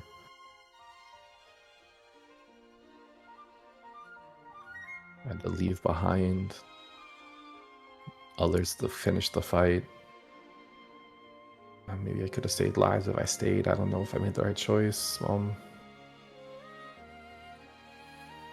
You protected the father of your child. You did. There was never going to be a situation in which everybody was okay. The odds were stacked against us, and you made the best decisions that you could. Yeah, thank you for coming, and I'm glad to see you're fine, and all of you are fine. As far as things go, it seems mostly my community took the hit. I don't know how close you were, but Ragatha is dead. We're not close, but I am saddened. It'll be easier to take her territory in the future, but that's a different endeavor entirely. Always on the business. I'm a businesswoman, I'm sorry. Sorry, we've kind of been at war for a couple months, so she's not a bad woman per se, but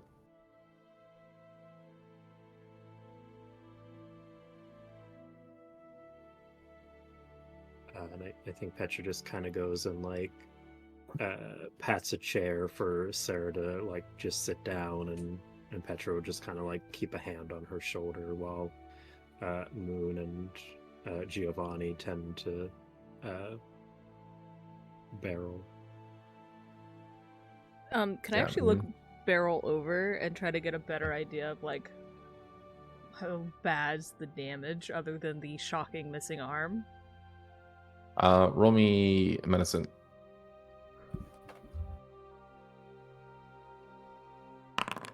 23. Missing arm, the obvious one, right? You can tell that he also has several lacerations across his skin of varying depths, which Sarah has done her best to kind of sew up and bandage.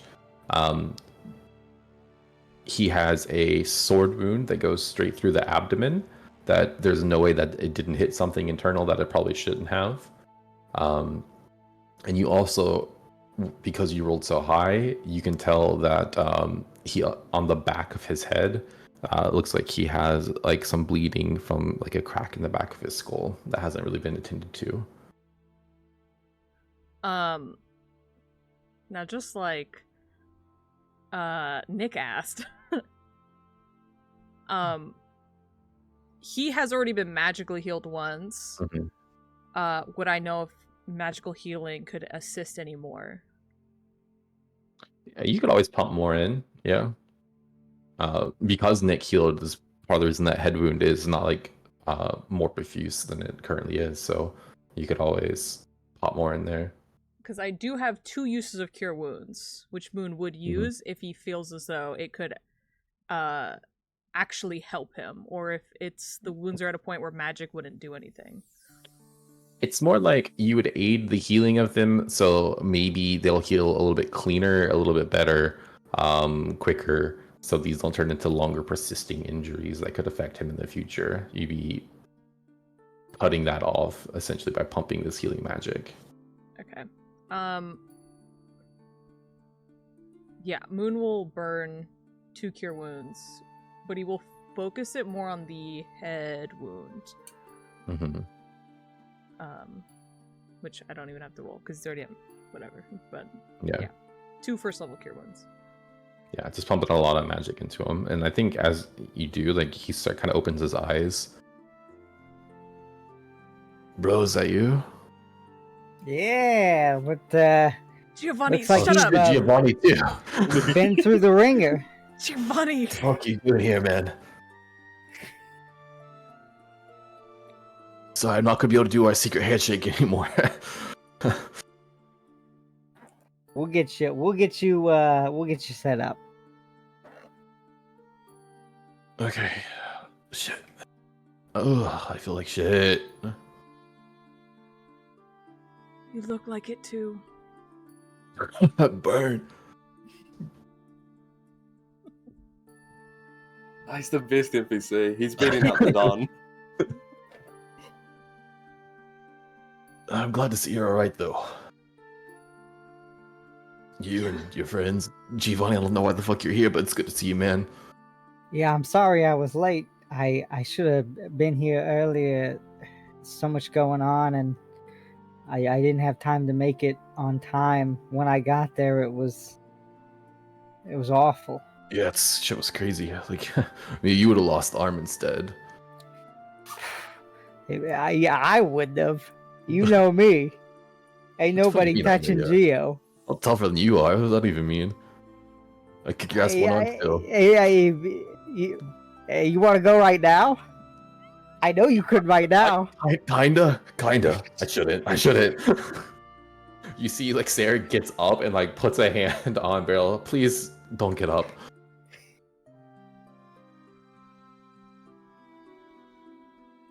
Kind of looks over at Hazel. I take it you had nothing to do with that, right? Absolutely not. Ugh. You know, I've never been a big fan of the government, but you're right. Just don't get mixed up with that shit. Well, not a member anymore. I guess this is as good a place as any. I think, Moon, you're about the only person who doesn't know this. I got arrested last night, and was gonna be trialed in the morning. Okay, I shouldn't say arrested. I was framed, because arrested makes it sound like I actually did it. But yeah, 3 Emerald Knights were killed. I was blamed for it. I was going to be most likely executed.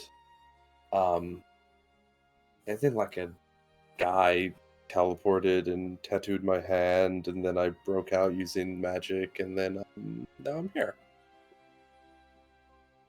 You weren't. What happened? You went back to the keep. I thought it was. Didn't it have something to do with the mana? What happened with that? Yeah, no, it's exactly okay. So I don't know how deep the corruption runs, but by the sounds of it, it's pretty fucking deep. So presume guilty unless proven innocent, but Jessica Ethbert is proven guilty. He organized a raid on the manor in which I was going to be a part of, and I in fact ended up leading. We arrested the Emerald Knight on duty, who let the criminals enter without any resistance. That's Amori, who's back at Petra's house. He was given strict instructions by the second chapter's Knight Commander, so they're obviously guilty as well. Anyway, we thought we were doing the right thing, but it turns out it was just a massive way to frame me for killing 3 others who went down with me. The mage was down there. There were a few others, people from previous heists were there as well. Petra? What did they look like? There was insert description, and there was also insert description and insert your son's description.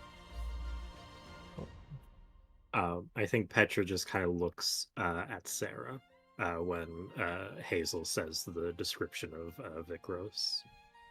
And you rescued them? The mage we were fighting, he had this ability to seemingly heal himself at the expense of the life of the people he had there. So, given the fact that I wasn't actually able to fight him, the members I was with were much more powerful. I thought it best to use my time trying to free some of the captives. I got 2 of them off, but the rest died. But the 2 that I managed to save, I don't know if I don't know what happened to them after that. One of them was your son, luckily.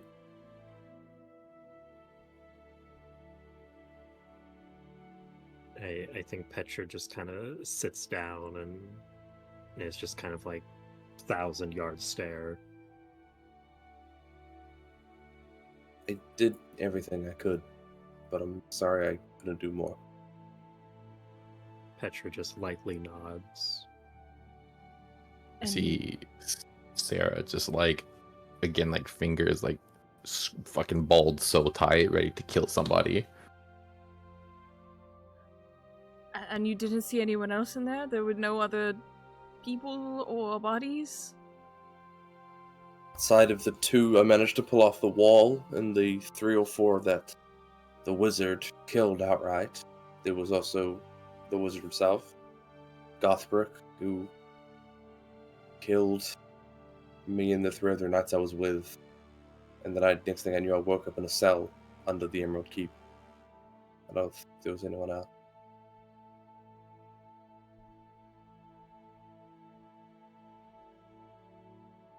Okay, so what do we want to do now?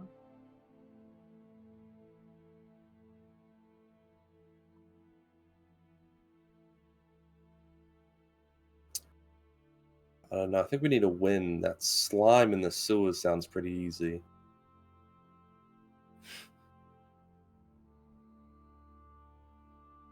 I feel like after hearing all this, like Draven was listening in from below, but keeping an eye out. He kind of walks up and Well, I don't know about you, but this corruption's impacted all of us to an extreme degree, and I don't expect all of you to come with me, but it may not be today, it may not be tomorrow, but I'm gonna put a stop to it at some point.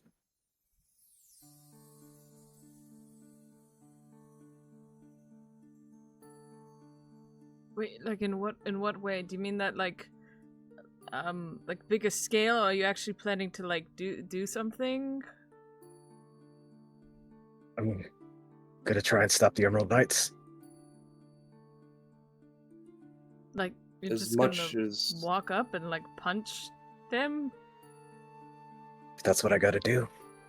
That didn't work out for you with Gov. Yeah, but it's better than sitting here knowing that I could do something than not doing anything. I mean, Hey. even if it means me dying, I mean, at least I can go out saying I did something. no one's dying. No more people are dying because of this bullshit. And listen, as much as I want to watch the Emerald Keep burn, because trust me, I do, I think the Emerald Knights are only a fraction of what's going on here. There's corruption there, there's corruption in the Archon Plaza, there's corruption in the Crimson Cage. Most importantly, there's corruption in Crown Spire. So as much as I would love to go and swing in, I think that there is a much more political game to be played here on top of it. But I agree. And I'm willing to fight beside you to sort it out. Draven kind of gives a smile and nods to Hazel.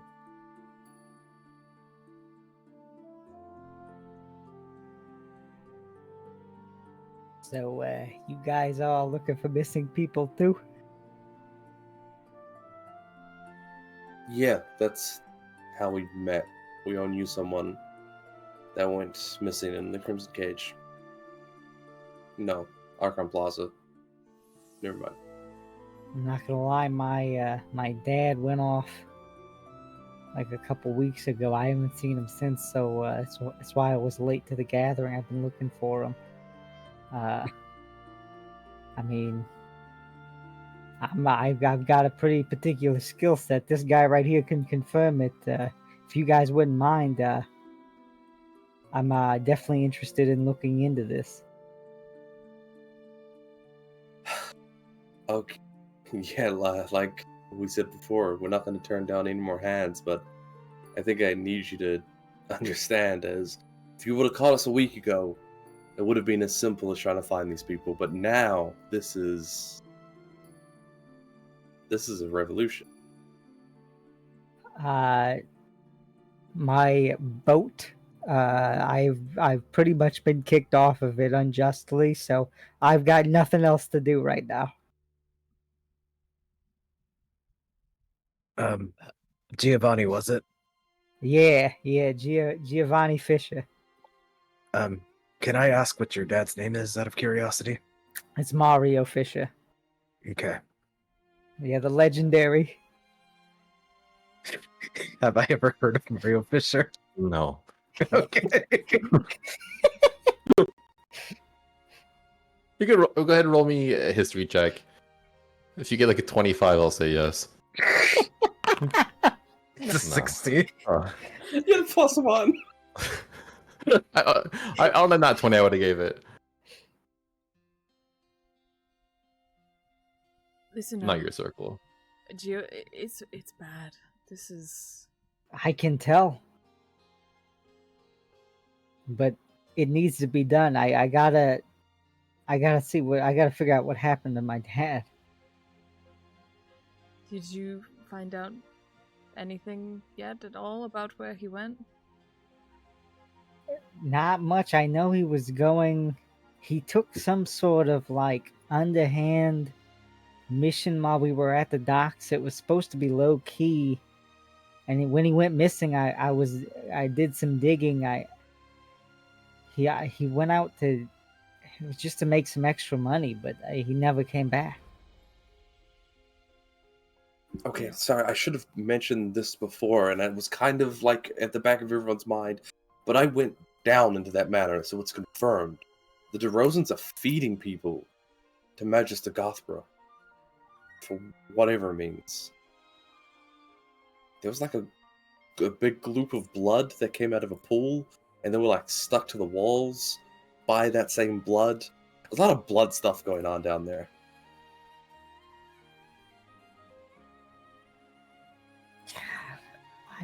Maybe we should have this conversation downstairs.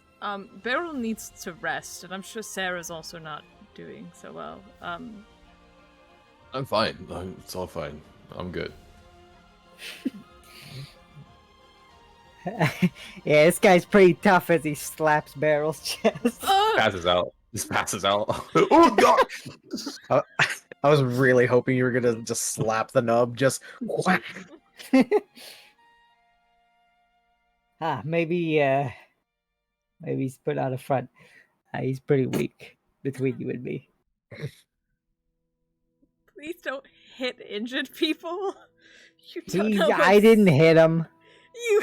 He has several internal wounds. He has a head wound too. You can't just smack people when they're hurt. Hey, he'll get better. It adds character. All right, let's go downstairs. Let's get everything figured out.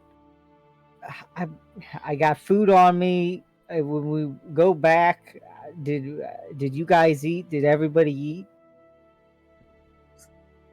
I had some sandwiches earlier today. You guys Drink. hungry? Yes, I'm tired as fuck too, but it's like morning. It's been can't sleep I know. now. Yeah, I'm sure you guys have had a rough day. When we go back, you know, I'll fix up some food. You guys can get some rest. I'll probably take a quick nap. I didn't particularly plan to stay up this late, but a good all night and never hurt nobody. Does Sarah's house, because she lives above the shop, right? Hmm. Is there like a kitchen here? There would be, right? Yeah, there is. How about we just spend the day here, getting our things together. We come up with a plan. We can eat. Maybe sleep. Tomorrow we will take Barrow back to the sewers, and we will enact whatever plan we come up with. Yeah, that'll work. Here, I'll go down. I'll start getting everything ready. I got quite a bit. I hope you guys are hungry. And Giovanni will go down, and you just hear like a ruckus in the kitchen, like pasta's being made. You start hearing water boiling. He's making meatballs, handmade. He's got like veal and beef.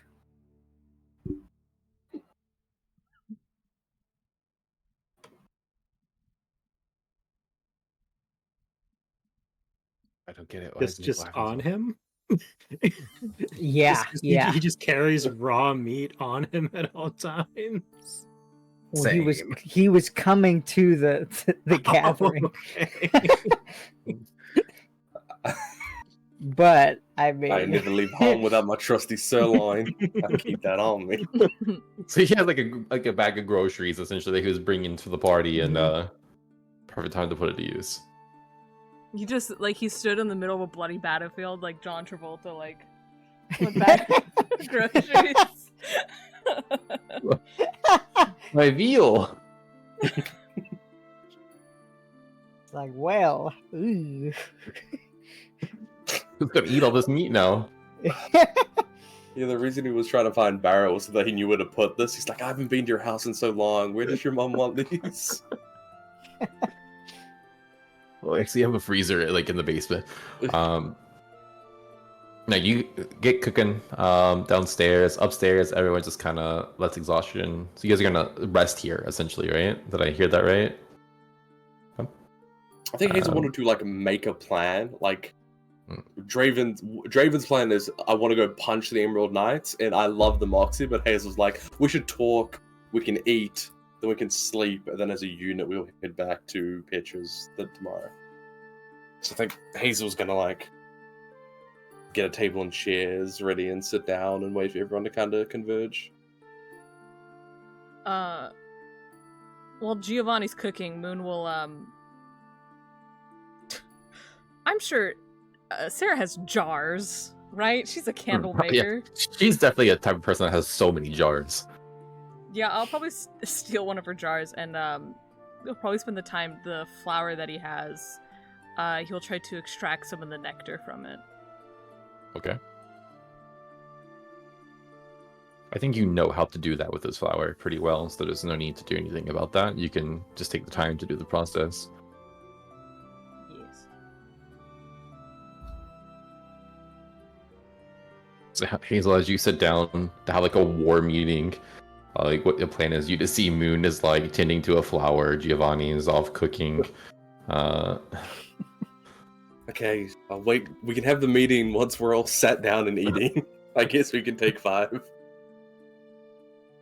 I feel like Draven would have sat down immediately to try and discuss a plan.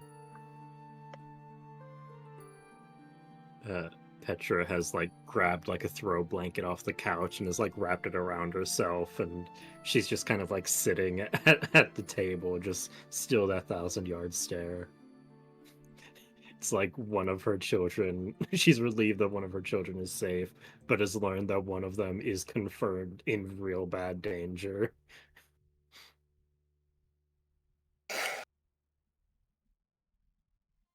Yeah, and then probably like I would say 25 minutes later, Gio would come up with like a massive platter of spaghetti with giant like baseball-sized meatballs on it. And this is enough to serve like 20 people. So it's just a massive portion of spaghetti. He sets that down, goes back downstairs, and then brings up like two loaves of garlic bread with cheese melted over top of it. He's like, all right, I whipped up something as quick as I could. You always make way too much food. Yeah, well, I mean, we'll bring the rest to the rest of your family. I figure they could use something to eat as well. If it's gonna go to them, I think I could go a bit without eating. No, you're gonna eat right now. We're gonna come up with a plan. Everybody's gonna eat, and then we'll bring the rest over. Just lecture me like you're my mom? I know how you are. I know it's custom for the eldest to eat first, but this is important. You guys are tired. You've worked hard. You need to eat.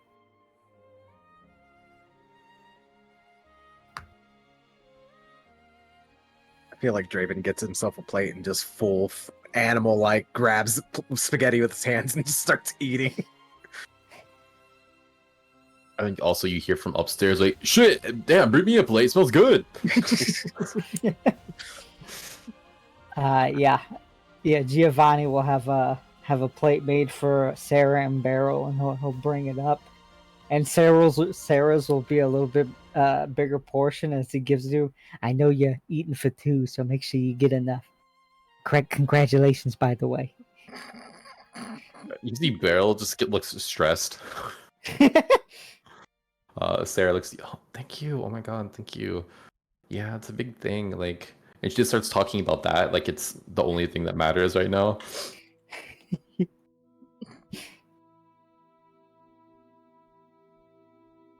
Well, I think good. Oh yeah, Giovanni would just regroup with the group and sit down and get a big plate for himself as well. And here in the candle shop, you all come to your first war council Spaghetti. around the big plate of spaghetti.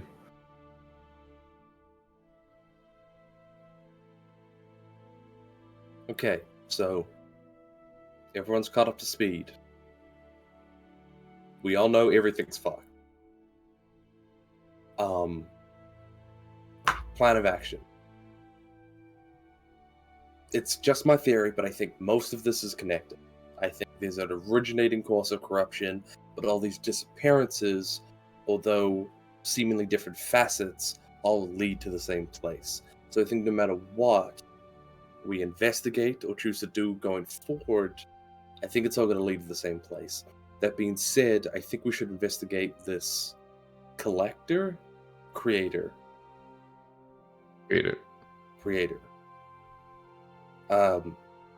Directly related to Meriglobs, therefore directly related to Winds of Gothbrook, therefore is closest association to what we know is actually going on. That being said, there's also the disappearances here in Vista Heights, which is also seemingly a good lead, but I think Vista Heights is kind of a hot spot for us right now, so we should spend as little time here as possible. Agreed. I think the waterways are going to come in handy here. Yeah. That being said, I think we also need to focus on getting stronger, getting better equipment. Because in the end, if we do all this investigation and we're still weak, it's not going to matter.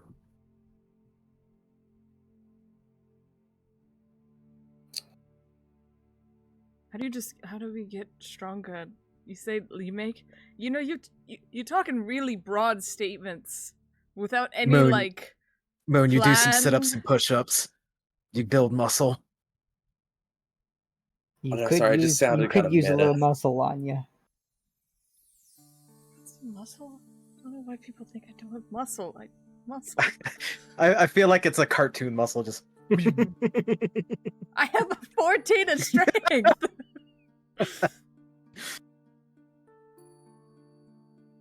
You just have like a lanky build and it throws people off. You look fine. I lost a lot of weight. I guess I don't look so great. But no, in terms of that, I think, honestly, Hazel, I think we could all do with some basic training. You're the one that has the most experience, and let's be honest, for the most part, we're all just regular people. I mean, be willing to train anybody. I mean, I'd give him my best shot. I wasn't exactly... I'm still a student, I guess, so don't expect too much of me. But, yeah, do that. Last time I did that, Moon kind of flopped on the ground like a fish, and I hadn't even really started yet. So... It's scary. I mean... took my arm off. I had one arm. Oh, fighting stresses me out. You know, but yeah, Draven, I'm more than happy to lend my hand wherever I can. And like I said before, a little dramatic to say, but this does kind of feel like the start of something much greater. This feels like the end of everything we know in the city. So, let's do our best to not burn it to ashes, but replace it with something better. Agreed. I feel like I've been talking a lot. Do we all agree on the creator plans? Does that sound like a good first step? Yeah, I'm still kind of getting introduced to everything that's going on, but that sounds, from what you've said, that sounds like the logical first step. Yeah. Oh, here. I wrote this note going over the different leads. Just ignore the part about the night tent. That's nothing important. Oh, okay. I appreciate it. I will tag you in chat. The thing. Okay. Everyone eat up. Everyone rest.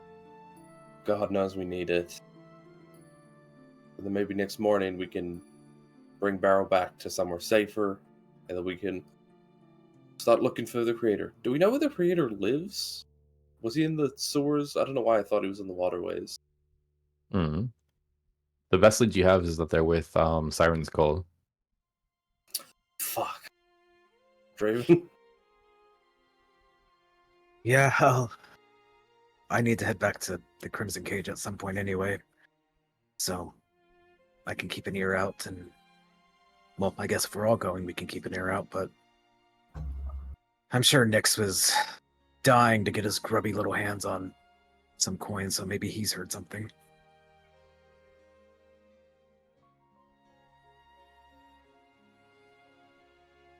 Anywho, I was thinking of making a quick pit stop back at Petra's. Us being gone for an extended period of time might cause some worry, so I can at least go back and tell them that we're okay. We found Beryl, but we'll transport him at some point.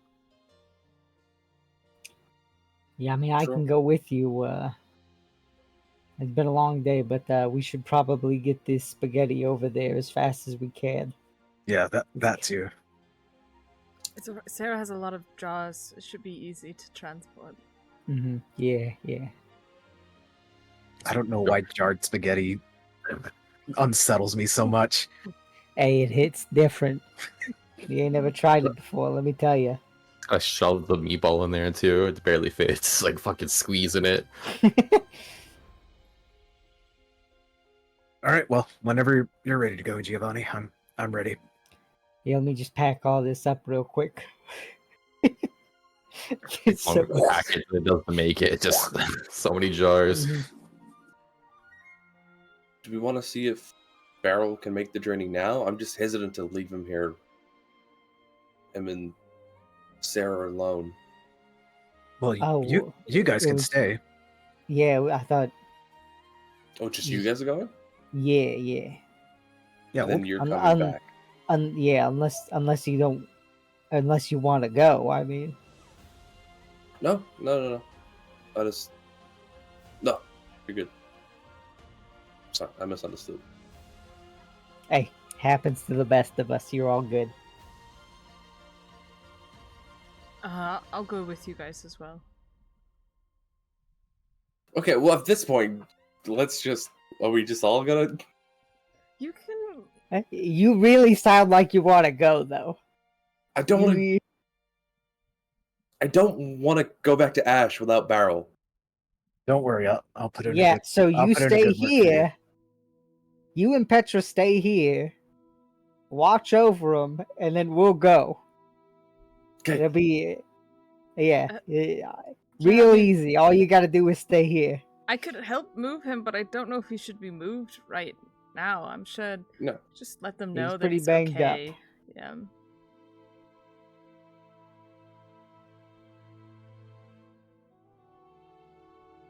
Giovanni has like 2 big bags in both hands. He's just like farmers crying with so much spaghetti.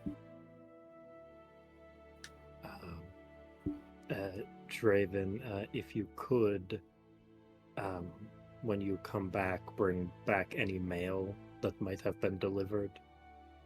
Yeah, I'll check and bring it to you. Ooh, Petra, you can maybe try stopping by the shop too. See if you can get any money. Maybe it's called. The shop is called. The plant shop. Nice no, shop. that's Senior. Plant shop senior. it's called the Riverside Garden. It's just down that way. It should be easy to find.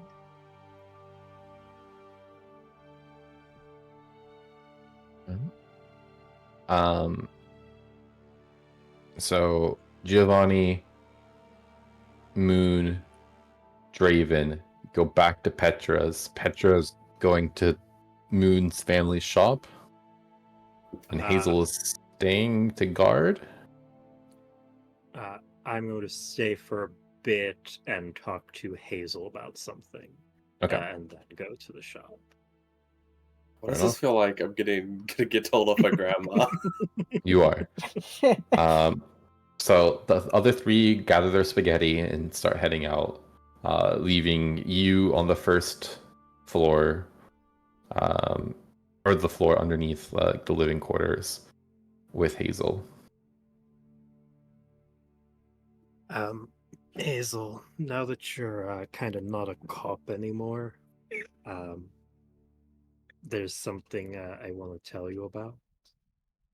I didn't want to talk about it in front of Giovanni because I don't know the guy. He seems nice, but I don't know him. But you know that Nera Gloves woman? Yeah. I was the one that killed her.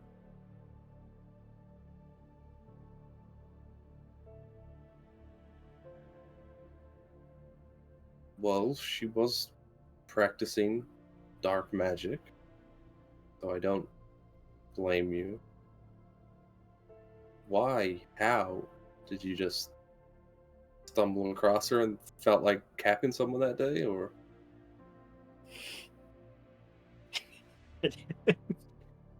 My son Vonrum that you met, he was an assistant or an apprentice under her, and she was using him to experiment on. And when I learned that, I killed her.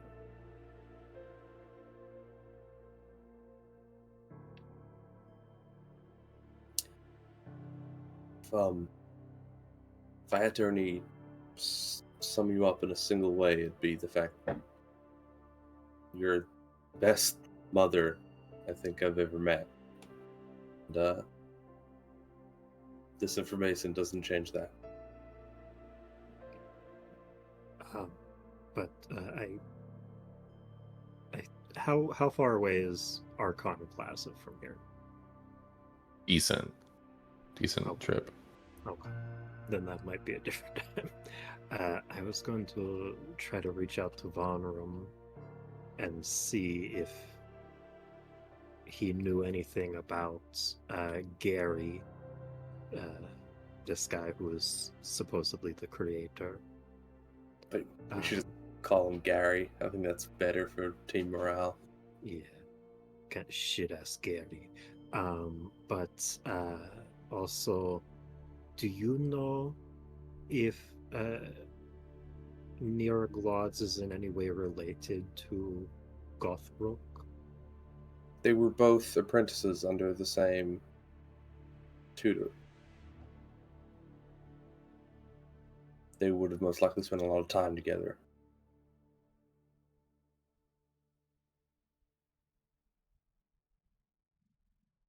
So if Miraglod's is dirty, we know that for a fact. We know Gothbrook's dirty.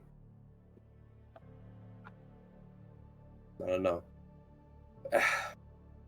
I'm trying to kind of, detangle all of this in my mind and figure out who's bad for just casting magic and who casts magic but is like actually bad. It's kind of a mess right now, but no, these people, they're bad people.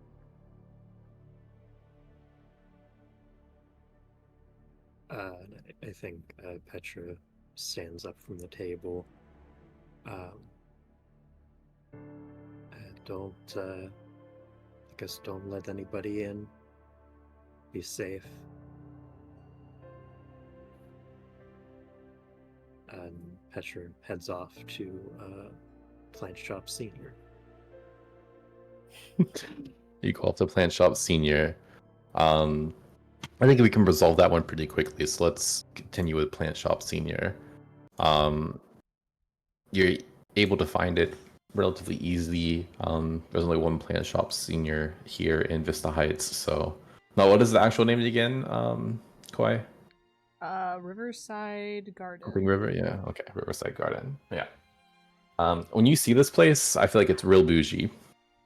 I feel like the outside, it's like a nice spa and looks really nice. And did you get to see Ragatha's place at all, Petra? No, Petra was not there. Well, that one was like really like just plants fucking everywhere and like dark and kind of like damp and not presentationally nice. I think it's very organized and neat and nice here. And for the first time in a long time, there's no one here to run the shop. You actually see as you start heading there, Petra, that there are a couple people just like in line waiting by the door. Do they just look like they're customers, or are they dressed as Emerald Knights? No, I would have said there are Emerald Knights in line by the door. No, they look like they're probably customers. Petra just kind of like does not like look at them and just walks up to the front door and just unlocks it, walks in, closes the door behind her, and locks it. Is she opening soon? Is that someone new? I've never seen them before.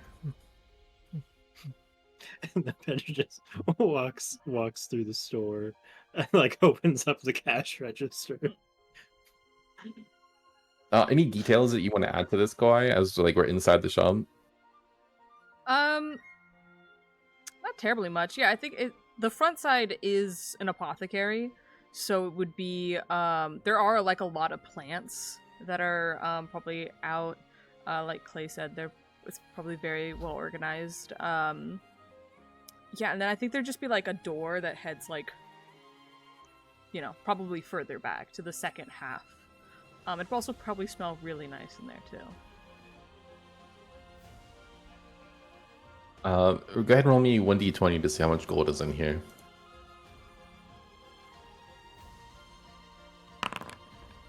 That's a 2. Makes sense. Rent is not cheap. And the Flowers family just had a major event where a lot of money had to be spent. Petra's like, look who's poor now.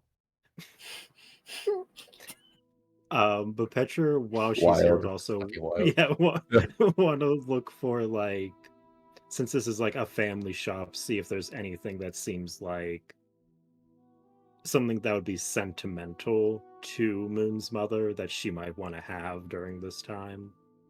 I think there probably is like a family portrait on the wall that's like 5, 6 years old, something like that. It's probably pretty big though, isn't it? Yeah, it'd be awkward to carry. Yeah. Petra like actually pulls it off the wall, and she's like, fuck, this is heavy, and just like puts it on the ground, like leaning up against the wall, doesn't even put it back up. I don't know, Moon, is there anything else that's sentimental that you think would be in here? I imagine probably not. I feel like his mom's pretty too business orientated to leave around sentimental stuff in her store. We love a girl boss. Her and Sarah will get along well. She just has to give that approval. Yeah. But then Petra, and what I would love to imagine is there's just like big window in the front, so these two people waiting have been watching Petra walk up to the register, pull the money out, go up to the wall, pull the porch down, and just set it on the floor. What is she doing? And I think Petra like writes on a piece of paper, like closed until further notice. Sorry for the inconvenience, and like sticks it on the door, unlocks it, walks out, locks it again, and doesn't perceive these people. Yeah, you vaguely hear that they're trying to talk to you in the background, like, wait, why is it closed? I have an appointment today. But yeah, you just kind of head off on your own. Before we continue, let's go ahead and maybe take our break. It's getting that time. Sounds like a plan. Oh. Woo!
The Riverside Garden.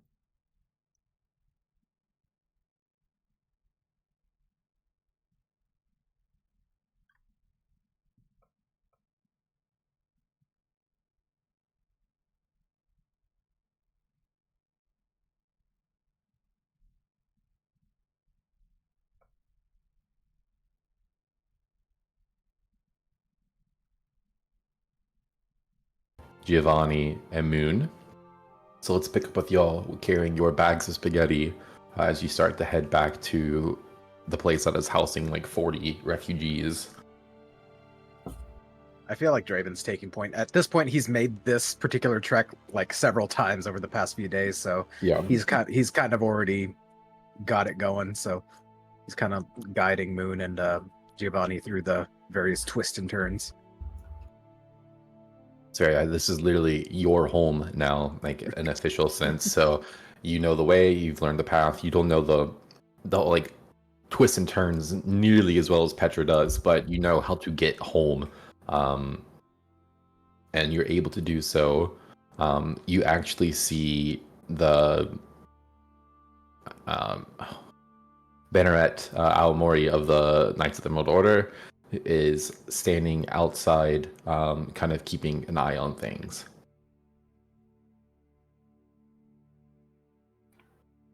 Yeah, Draven will walk up, kind of nod, and be like, "Everything quiet so far?" No issues. Yeah, it's well, inside is not quiet, and they don't seem particularly fond of me. When I understand why. Yeah, I mean, they'll come around. I mean, the Emerald Order screwed you over just like they screwed Petra over, or Hazel, excuse me. This has been a long day. Yeah, no, I'm also very tired, so it's easy to make mistakes. Yeah, I don't even know who to be mad at right now. I don't know if it's the Order or if it's Ethbert or who exactly, but Well, if it puts your mind at ease, any we're brainstorming ideas of what to do, so you're welcome to be included in that plan. thank you. Yeah, the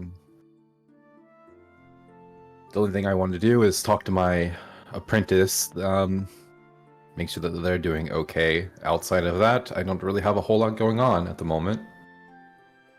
Who's your apprentice? Maybe we can keep an eye out for him. His name is Craig. All right. Well, keep an eye out for him, and He's easy to see. He's Goliath, very tall. okay. We got some food if you want some. Yeah, I was wondering if is that pasta sauce that I'm smelling? Yeah, it's here. Take a jar. He opens up one of the bags. Why does- Each bag has like a fourth of one of the giant meatballs in it. Why does having a jar of spaghetti make me feel uncomfortable? Just kind of pop the lid. Wait till you try it. It's really delicious. Just like It's one- drinks it from the jar. Oh, ow. Wow. Can I give you some clay lore? You know, like Chef Boyardee canned spaghetti. Don't say My it. entire, I'm gonna say my entire life, I just pop the top and drink those. You see, that's okay. That is acceptable. It's still okay. No, it's it's still fucking not. foul, but it's not as foul as like drinking from a glass jar. I don't know why the glass jar makes it worse. That's I lived feel my like- life like that many years. I feel like if it's an opaque container, it's a little bit better because you're hiding the sin. You know what I mean? If it's a glass container, everyone gets to witness what you're doing. All I'm saying is, why use the spoon? Why waste the bowl? It's Did- the same. Did you just like drink microwave Fair. it at least, or was You're it just the whole? min-maxing. warm or room temperature. It's the same flavor. Yeah. Yeah. That's a texture thing. I don't know if it's just me being weird, but the It is. texture. It's not even the texture changes. It's just hot or not hot. Yeah. Am I the only one who, in my brain, temperature directly correlates to how tolerable a texture is? No. I mean, I'm sure there's something to be said about that, but no, that's meatballs are not meatballs like ravioli, or the spaghetti meatballs, spaghettios. Mhm. My favorite beverages. I nearly Uh, threw up. I nearly threw up. I was a poor college student at one point. I have done this before. Yes, that was only in college. Clay pushes the empty spaghetti cans out of the side of his camera. No, I can't buy it here. I would do this thing with chunky, like the Campbell's brand chunky soup. Just pop. Mhm. Anyway, man, I miss food in the US. It's hard to get good shit here. You get healthcare. Suck it up. That's fair. I don't know. I think I'd rather have the good food than healthcare. Healthcare or the good food that'll kill me.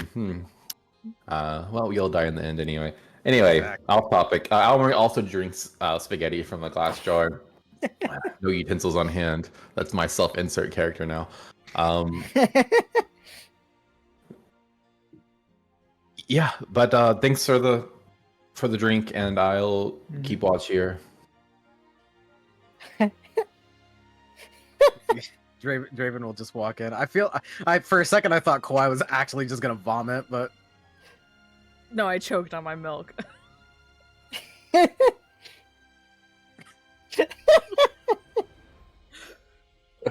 yeah, Draven's walking in and kind of turns to Giovanni. All right, let's get this distributed. Yeah. Yeah, Uh, he'll start handing out pasta drinks. Yeah, everyone just pops the cap and starts going to town. My own I'm family. quitting. I'm quitting. To be fair, there simply are not enough utensils here for everyone to have one. Yeah.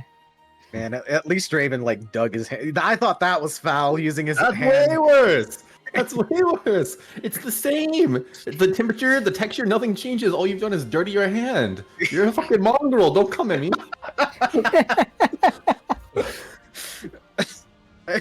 Draven's gonna specifically look for Ash with one of the pasta drinks. Yeah. Ash and Rose and their mother are all kind of sitting together in the main like living roomy area. They're not really taking up a room itself. You can actually see that their mom's kind of taken a bit of like Overwatch kind of role here within the home and trying to help people get things as much as they can. But yeah, you go over to Ash. She kind of looks up at you. Oh, Draven, you're back. Yeah, I got you guys some food and hands the spaghetti. Oh, great. Do you have a fork? Yeah, about that. Everyone else has kind of just been drinking it, so That's foul. yeah, I agree. I at My least use family would my hand, never. but anyway. That's worse. Hey, do you mind if I talk to you real quick privately? Oh, yeah, of course. Draven pulls her aside and just kind of, okay. So, good news, a little bit of bad news. Hazel found Beryl. So, he's good. He's alive. Oh, the way you worded that was not great, Draven. No. I have No. bad news. Hazel found Beryl. No. Hazel really like put into work and went above and beyond and found Beryl. That's okay. Yeah, he's alive. I'm not gonna lie to you. Like Hazel, it's not gonna happen. I'm not gonna lie though. He's in kind of some rough shape. We've done our best to heal him up, and he's gonna make it. Good, That being okay. said, we're giving him the day to rest, recuperate, and we'll bring him back tomorrow. Good, But, okay, so But he's alive. Everyone's alive then. Yes, and Sarah's alive with him right now. They were actually Oh, together, so Okay, she's that's good as fine. well. Cool. But yeah, we'll bring him back first thing tomorrow, as soon as he's well enough to travel, and we'll reunite you guys. But yeah, he's in a little bit of rough shape, but he'll be okay. Great. No, I'm so happy. Yeah, so we're gonna finish distributing this food, and we'll head back. Keep an eye on them and bring them back soon. Okay. Great. And then afterwards, maybe we can talk about like what we're gonna do after. Yeah, we'll figure out the housing situation and No, I meant like revenge. oh, okay. Yeah, we'll talk about that too. Okay, great. I'll see you then. All right. Looking forward Yeah. to it. Kind of pats her on the shoulder and goes back. No, where's upstairs. Moon? Moon. Moon awkwardly standing outside. Yes. Kind of come in. Just a moment. Matches? Yes. Here you go. And I brought you a change of clothes. Oh, great. Thank you. Yeah, these are grimy. Yes, I figured you'd want to change. At least at some point. I don't know if Petra does laundry down here, or if you'd want that kind of laundry. No. What other mean, kind of laundry is this? It's sewer water, right? Like, it's just worse. Fucking slander. Yeah. Got to give it that hot tua. Relevant. Is Rose and Mom just inside, or they... Yeah, Mom is kind of just going around helping people. It's not a lot here to like really give them, but she's just kind of checking in on them constantly. And then well, Rose is just, I don't know, in shock. I don't know what's going on with her. She's weird. She has a lot of pressure on her. But you're doing okay, right? Everything good? Great. Yeah. No. I heard that Beryl is fine and you're fine, which is fine. And now I have my matches, so that's great.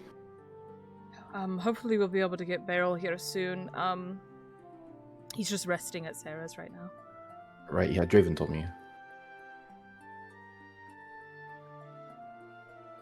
Sarah's pregnant. Did I know that? I don't think you said. Does Ash know that? No. No, right? No. Oh, really? Oh, that's awful. I think it's kind of exciting, actually. Oh my god, ew. No, Beryl can't be a dad. No, He he doesn't even can't. like her. Yeah. But it's okay. You know, if Sarah has the kid, I'm sure I could help raise the kid. I mean, I'm sure co-parenting with Sarah would be fun. Okay, well, you go be a co-parent and see how that goes, and then Beryl will go do what Beryl does. That sounds about right. Yeah. Anyway, I have to go talk to Mom and Rose. I was gonna run over. I want to go outside. Gonna be a fucking gas leak in the sewers. Just... Yeah, who you trying to find first? Because they're a little bit separate. Probably Rose. I think she is just kind of like sitting in against like a wall, like kind of her knees up to her chest, and just kind of like looking around everything, sees you. Oh, hey, Moon. Hey, Good to see you. I brought you flowers. Oh, you brought my flowers. Well, thank you. You didn't have to do that, but good. I can tend to it now. Wait, does that mean you went back there? Yeah. How bad? How bad is it? Not bad. Okay. Okay. What is that? 3 family members that passed. None of them were you guys though.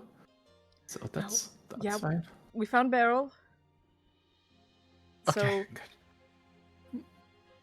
Oh, good. Okay. I knew he's too dumb to die, but Lost his arm.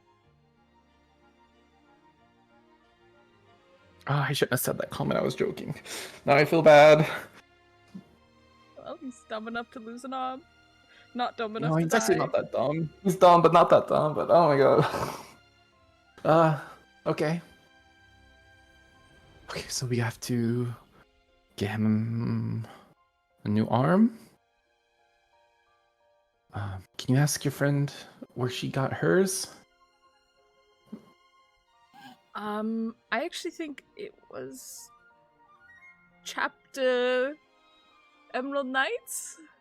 One of the chapters of the Emerald Knights? Well, that's a dead end then. I'll be Yeah. asking him for any favors. Yeah. Are you doing alright? I'm just thinking about what I'm going to do. Okay. Do you need help? Oh, yeah, I'll definitely need help. Okay. What do you need help with anything right now? No, I'm good right now. Just in the planning stages currently.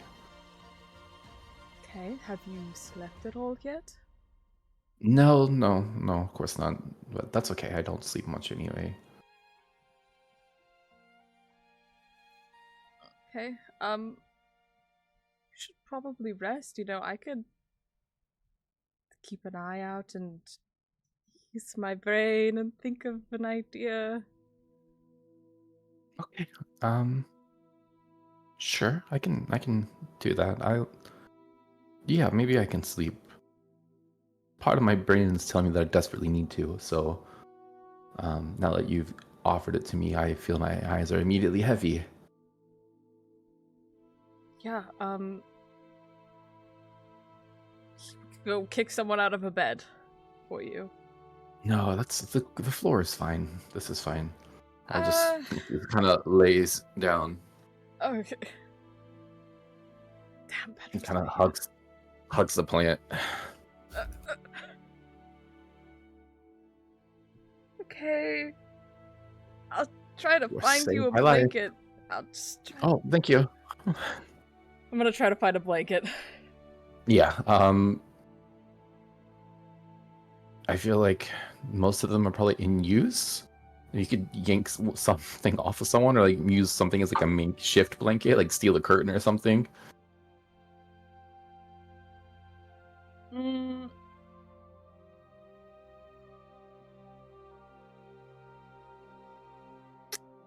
Yeah, I think I'd steal one from someone.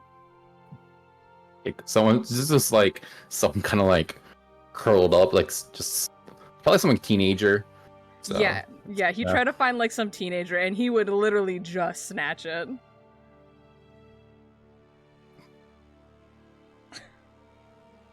They have no say. Yeah. Probably yank a pillow too. Just boldly. Grab a pillow, steal a blanket.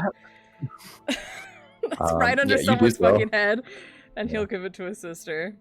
Your cousin. Yes, take it from them. He flips them off too. But yeah, he'll give that to Rose. You see Rose is already like clonked out, but you just kind of like slip it under her head, put the blanket over her. Okay. Deep asleep. He'll go check in on his mom. Yeah, your mom is up and like doting on people, so you kind of go there. You see she's like by one of like the elderly people, and is just kind of like rubbing like their back at this moment, just trying to like soothe them because they're like apparently very stressed, obviously. Oh, Moon, I heard that you're alive. That is great news. I'm happy to see you here. Yeah. Barrel's also okay. Good. Okay. Whew. Great. Yeah. He won't be able to get here for maybe a day or two. He's with Sarah. Okay, but he's safe. Good. Okay, that's what matters. And you're fine? Yeah. Doing great, You look a little pale, but that's not abnormal for you, so maybe fine, yeah? Yeah, I just need some sleep, probably. Okay. Yeah. Did you get a chance to rest? You should... Oh, no, that's fine. Are you sure? Yeah, no, I'm good. Well, I can, do you need any help with anything? Yeah, I mean, there's a lot to be done around here. People feeling uncomfortable, needing drinks, food. The spaghetti that is apparently going around is a good help. Like, it's helpful. So, yeah, I don't know, just like bringing people water and stuff.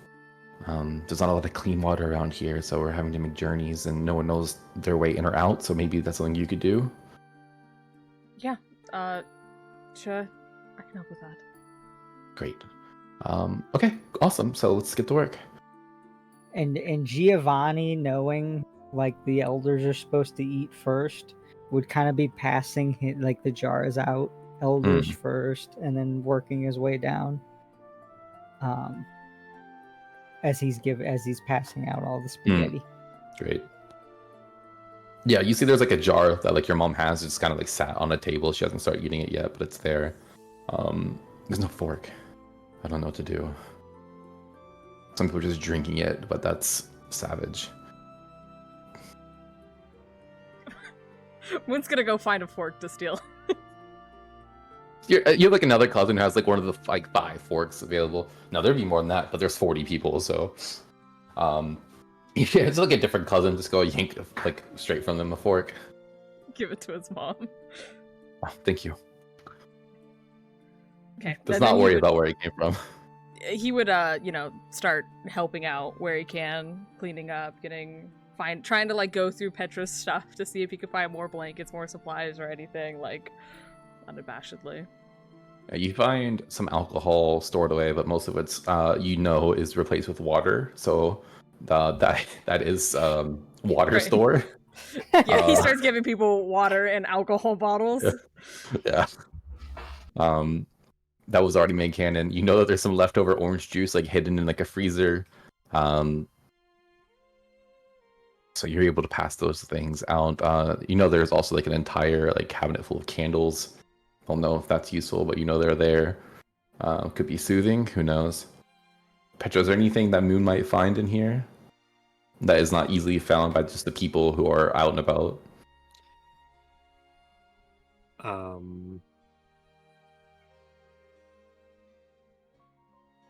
Feel like it'd be too meta to say like certain things. Does Moon go through Petra's room, her bedroom? I think Moon would just go through everywhere. I think Moon would like see under Petra's bed. There is like a journal, just kind of like wrapped in cloth and kind of hidden under the bed.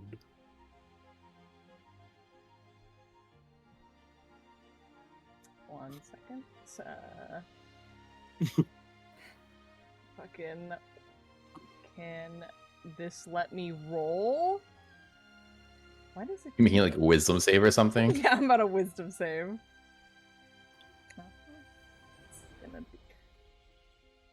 Did that show? 25. Great. I do not touch 20. the journal.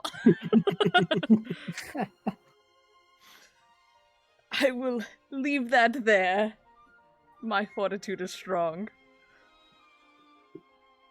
Speaking of fortitude, this hasn't come up in a little while, but you've been real stressed lately, Moon. How you feeling on like the itch front, you think? Here's the thing. Moon would want a drug that makes him feel numb, but I don't know if he'd know a drug that numbs you. You know who probably would though? Nyx. It's true. It is true. Keep it in mind. But you at least know that if you had some Jolt, you'd be happier, so that's in the back of your mind as well. But yeah, you have the willpower not to touch the journal. And Petra's room, which is the smallest of all of them, but doesn't seem to have anyone in it. Giovanni, you doing anything after passing on spaghetti?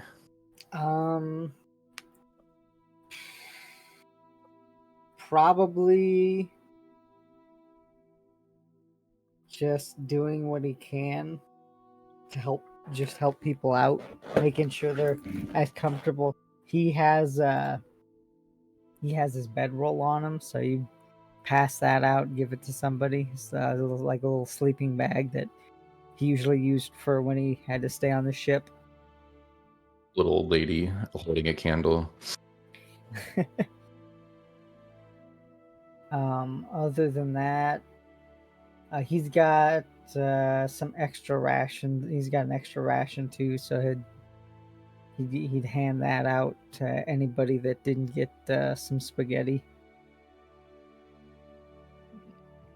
Passing out your beef jerky, your beans, whatever you have. Mhm. I Yeah. don't know why I went New Year there, beef jerky and beans, but I don't know. What's in rations? It's like hardtack and I would be a sailor's rations, so Mm, it'd probably be like stale bread. delicious. At least people who just came from like a feast, now Mhm. eating, essentially hard and stale bread. But still, food is food nonetheless. No one knows how to get out of here. Essentially, this is part of the thing. So you can't really go procure items. They're kind of Mhm. trapped until someone shows them the way out, or they all just exodus and wander through the sewers, which not many people are wont to do.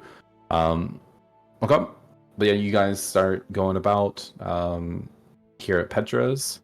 Hazel, Mm-hmm. you are alone, other than Sarah and Beryl, who are upstairs, just kind of resting and recouping. You are on the first floor. Anything you're doing here? Not really. I think she's just making sure that the two upstairs can get as much rest as they need before we haul them back to the waterways.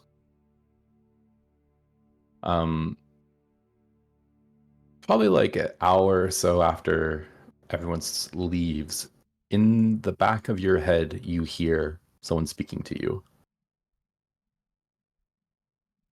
Apprentice Hazel, join me outside, would you? And you hear the same kind of like modulated voice as the person in like the black adorned knight armor that you met just the night before. Is this like a two-way thing? Can I You would talk? assume it's the message spell. So I feel like Hazel would still say that to nothing. Yeah, no, you can respond. Oh, you can respond? Yeah. If so, I'm coming. Yep. And then Hazel makes her way outside. As you do so, you see kind of like just kind of posted up against the wall is this person in full adorned Knights of the Old Order armor. Now that you're like not in a panic mode and speaking to them, you see that they're actually not that big. They're probably like similar height to you, maybe a little bit shorter, but they have like obviously this like big heavy plate on. And it just kind of watches you come out. Apprentice Hazel, it is a pleasure to see you outside of the cell. Yeah, it's a pleasure to be outside of it. What happened back there is a travesty.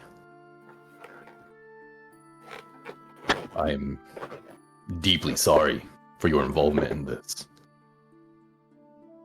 You don't gotta be sorry for shit, man. You're the one who got me out of there. As much as I'm loving the pleasantries, who the fuck are you? You see, they kind of just like look around, make sure that no one is watching. They pop off their helmet, and you see they look relatively young, maybe like early 20s, with like a very like square jawed, very square shaped head, face, like looks like military. They have like a low taper fade, so we're gonna make that canon that someone has that because you guys brought it up. And puts the helmet under one arm and goes to shake your hand with the other. Aradian Domris. Where are you getting this fresh up Fresh as lineups, King. Damn. No, it's good, right? Sorry, Aradane Domrus. I pronounced my own name wrong for a second there. Aradane Domrus. Yeah. Dude, I get it. Knight Commander of the 7th chapter. Night. Interesting. I've kind of disowned the Emerald Order. Do I still bow to you? How does this work? Don't give up on us yet, Apprentice Hazel.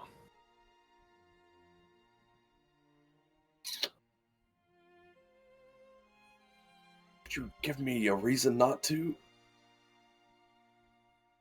Because the Knights of the Emerald Order are a just cause. It has just been infected. Is that what 7th chapter is for? To root out the infection? More or less. Astute of you.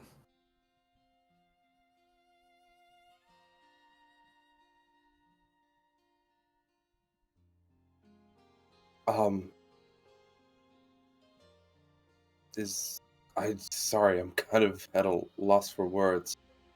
Is there anything you need of me in this moment, or is this just to touch base and fill No. me in? I came to introduce myself to you properly. There are things, Apprentice Hazel, that you are unaware of, yet involved in.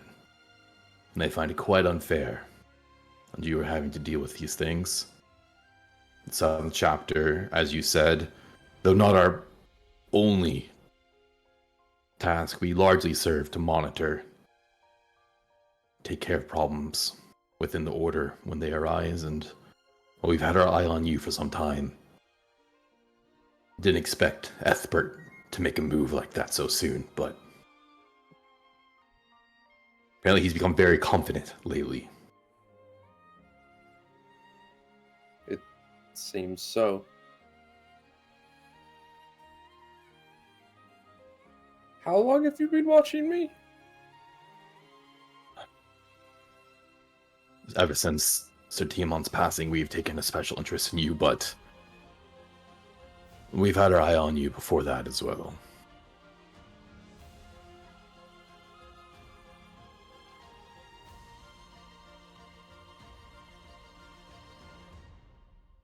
Why didn't you teleport me out of the cell? I could have. It felt was like there. you could have. I was there as backup if necessary, but I wanted to see if you'd be willing to use the magic you were given. And if you were resourceful enough to get out on your own. Oh, speaking of which, Hazel's gonna look down at her palm. Because it like glowed a little, didn't it? Mm-hmm. Has it come back? Is it like an every dawn thing, or is it like a long rest thing? A long rest thing. Okay, so she'll kind of rub it, realize it's not all there. Well, whatever test you had, I hope I passed. Not so much a test as an evaluation. I guess that sounds like the same thing, but there was no pass or fail. I merely wish to see what you were capable of. Apprentice Hazel, have you ever, well, I'm sure you have wondered why you are unable to cast magic? Every day of my life since I was 7. Know that it is not your fault. And you are not the only one like you. Most, however, have simply left the Order. Sir Tiamon made sure you stayed. And that was a problem.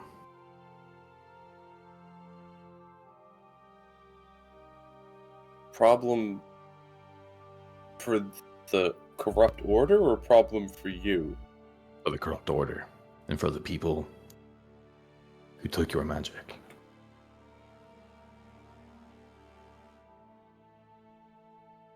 What the fuck?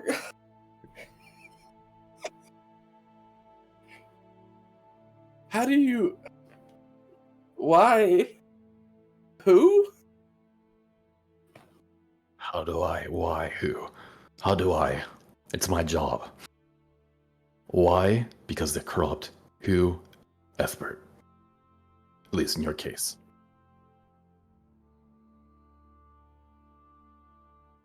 Did he just have a thing against half-orcs, or like, why me? I don't think it's anything personal. There are those within the order we have uncovered that take the young that we recruit and against their will perform rituals to seal their magic so they may use it as a power source for their own. And the stronger you grow, the stronger it grows. But I like studied really hard, man. You telling me that all of that time I was just making his shit better? Basically, yeah. That's fucked up. That's pretty fucked up. This feels like a big thing to drop on me in front of a candle store, man. Yeah, sorry, I'll be honest with you, we scried your location and then I teleported here. I didn't want to go inside because I know there are other people. Those aren't standard issued Emerald Order spells, are they? They are not, no. Well, I guess Shatter isn't either. What do you know of Renai Zarian? Dim, what do I know about Renai Zarian? I thought you read it. Oh, I Renai- read it. I didn't retain any of the fucking names. Renai Zarian is like the leader of the Ascendancy Triad. Oh, so like The the mother. mother of the original two. Yes. She was the mother of the original two members of the Triad. Very well done, Apprentice Hazel. Tips Fedora. Can we please make at least one of the members of that chapter have that voice? Yes. Excellent. Very well done.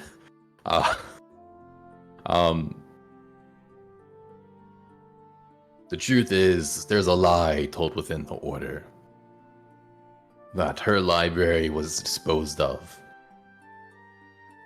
In truth, it is us who safekeep it. That is the 7 chapter's main purpose.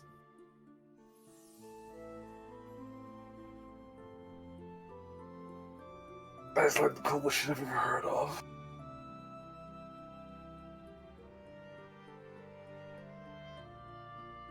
Here's the thing. I had like a bunch of friends, and like they kind of like like got apprentice gigs in like the 2nd chapter and like the 3rd and stuff like that, and I kind of just got drafted into the 8th chapter. Is this like a promotion? It could be. To be honest, I see a lot of potential in you. There are a few, even amongst the higher ranking knights, that are good with the blade as you are.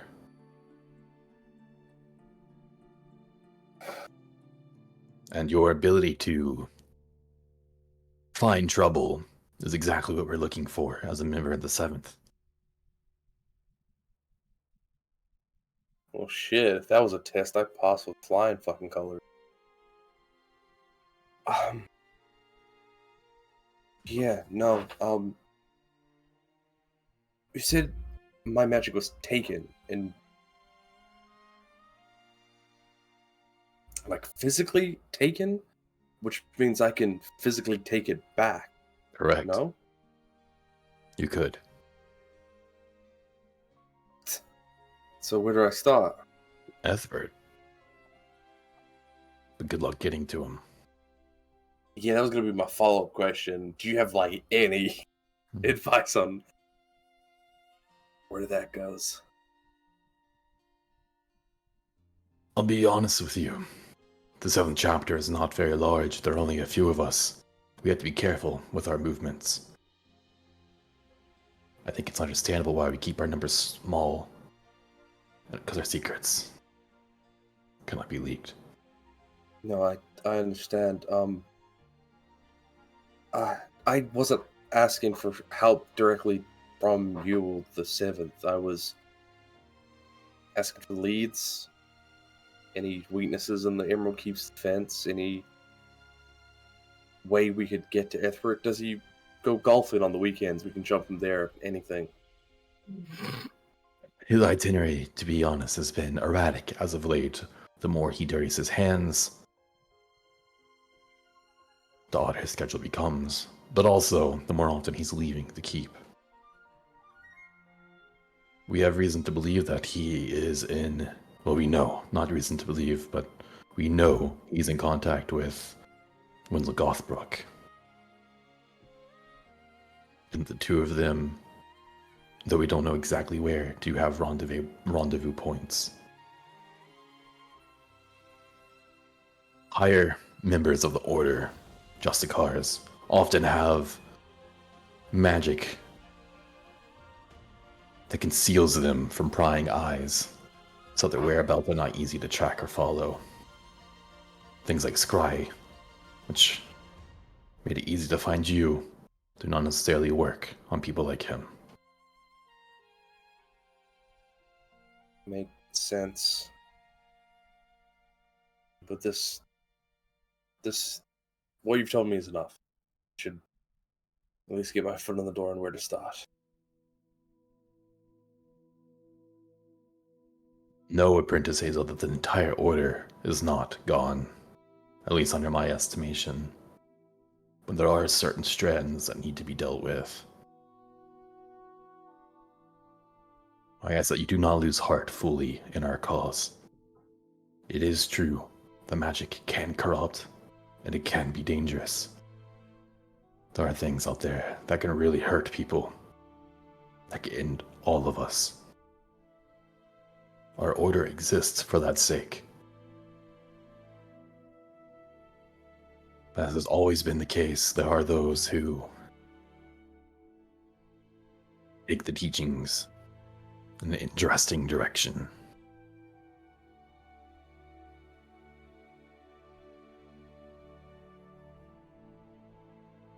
I understand.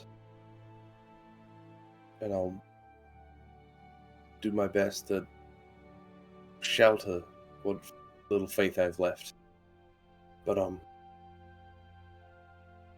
between you and me, I'm still gonna tell people that I'm kind of, like, next it, because, like, I'm getting a lot of fucking flack for, like, dude, a girl tried to kill me earlier today. Like, I woke up and she was like, I was like, damn. Yeah. That's real. No, that's fine. While you're out on the streets, feel free. We don't adhere to the same rules. Things like you can never take your knight off in public, your armor off in public.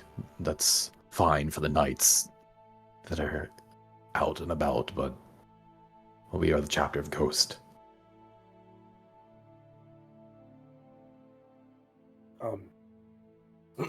Is there anything else you'd ask of me? You've been kind enough to be transparent, fill me in on a lot, actually. And What are your opinions on Benaret Mori?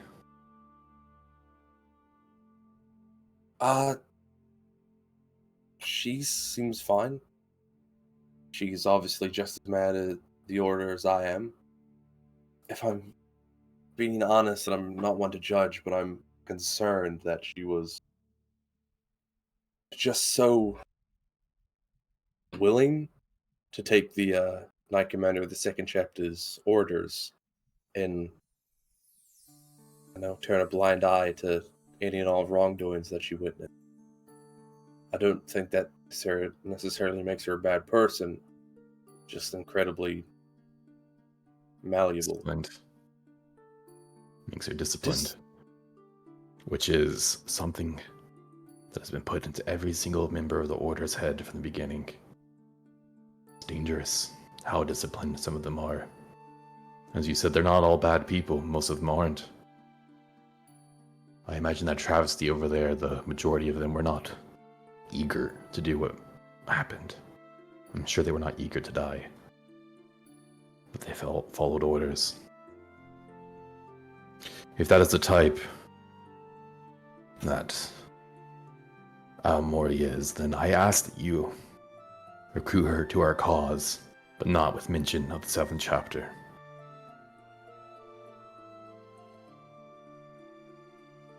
I can do that. Apprentice Hazel, know that you are not alone here.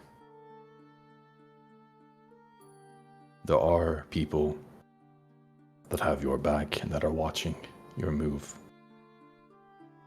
People that have been watching you for far longer than you realize, with your interests at heart. For members of the 7th chapter, we are spread through the others as well.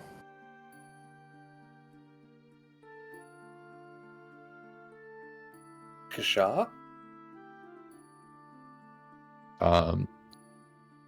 As you say that name, you see he just kind of nods his head a little bit. Yes. Okay, that explains so much. You let her in? She is a valuable member. No, no doubt. She's just not very knightly. But I guess I'm trying to deconstruct the idea of what I value in a knight, because the knights I valued weren't really good people. So maybe I should take 5 and kind of reevaluate my assessment of her. But no, she was very nice to me. Which And makes that's sense. what we're looking for. People with good hearts. Not people who blindly follow orders, but people that think freely.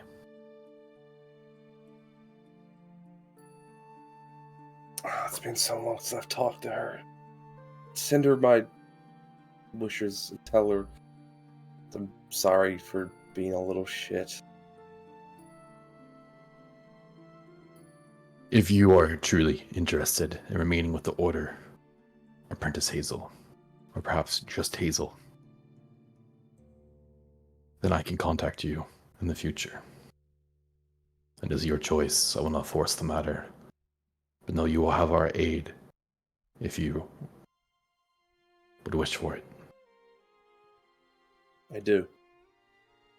No, please continue to keep in touch. I'll do the best I can, what work I can do from down here in the streets. But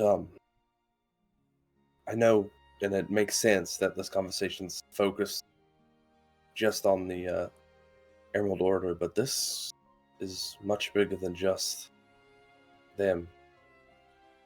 I think we're gonna try and take it all down.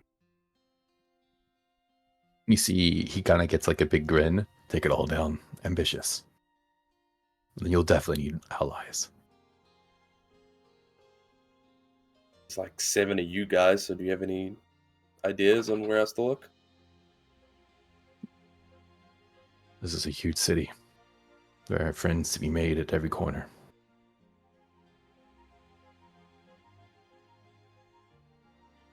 Yeah.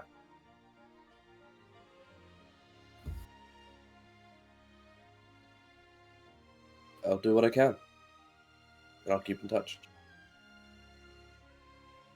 Until then, you see he begins to move his hands to cast a spell. A doorway again appears behind him. It simply steps back into it and it closes and he's gone.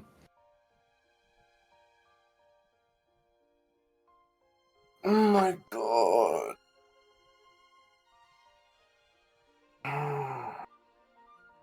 Okay, time to eat some spaghetti. And Hazel walks back inside. You go back inside, eat your spaghetti. Yum, yum, yum.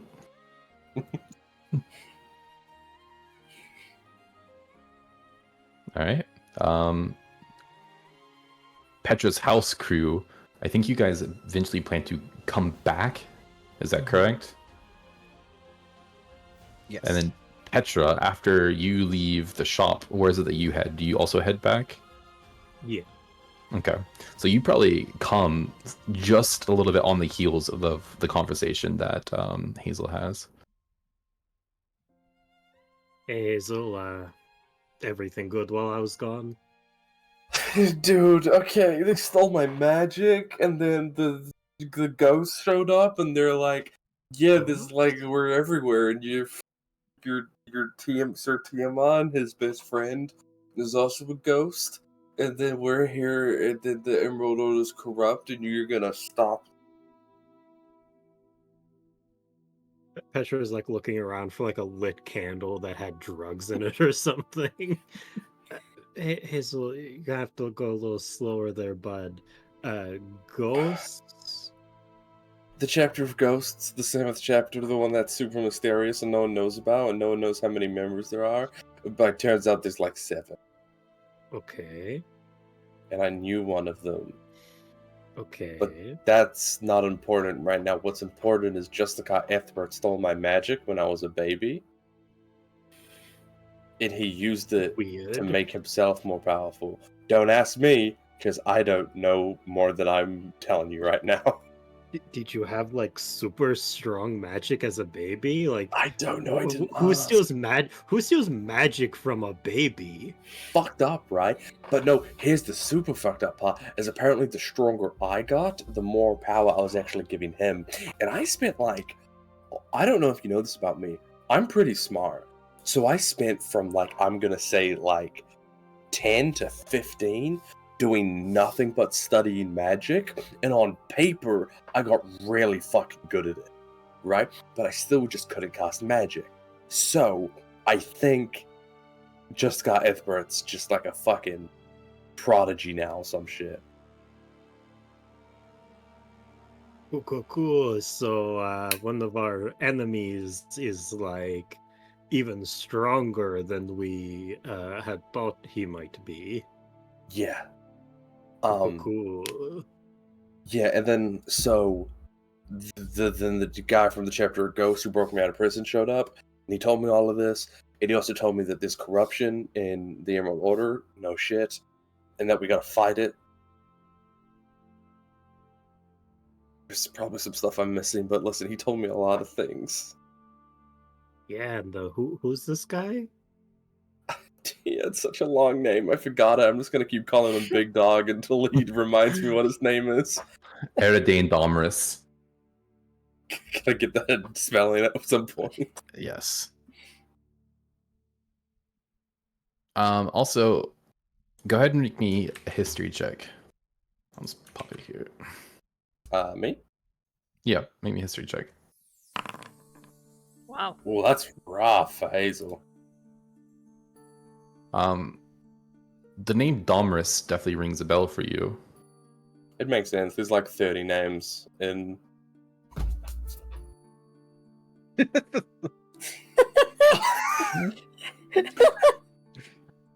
Sorry, I just had like a fucking Goodwill Hunting moment. Oh my god. He's from the.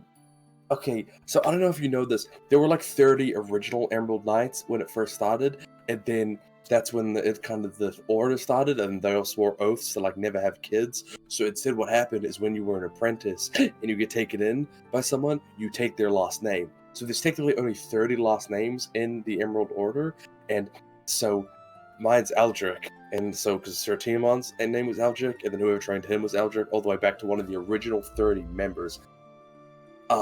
That guy his legacy dates back to the founder of the order. So he seems like, I don't know, a big deal. But sorry, maybe I missed something, but wouldn't you be a big deal as well? Because your name goes back that far? Well, look, all of the names go back that far. What makes his name more important then? Because like he was like the dude. He was the actual guy? No, the guy whose last name he shares was like the leader of the original 30. Oh, okay. Yes. Our founder. Like founder singular, not founder as an original 30. Like he was the guy.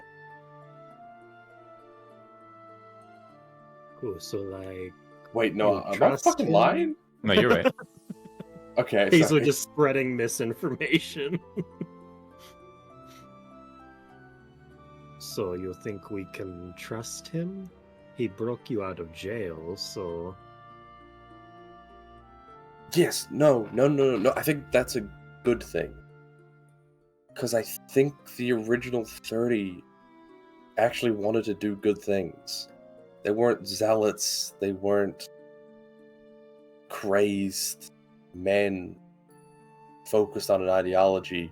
There were 30 people who wanted to save people. They did save people. And I think the closer we get to those original 30, the better the order will be. So I think it's a good sign.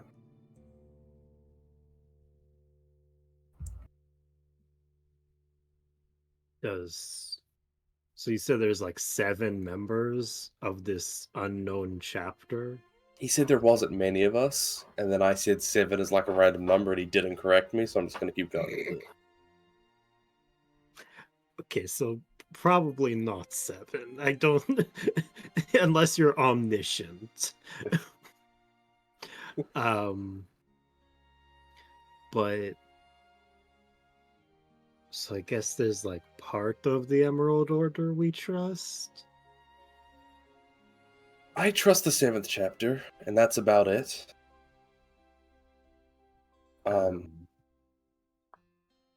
Why don't they just go kill Gothbrook? I don't know, he was vague about it. It seems like they're, like I said, not that many, and they're not, strictly speaking, that much more powerful than a normal Emerald Knight. I think they just are a small group who know right from wrong and want to do good. They're doing their best.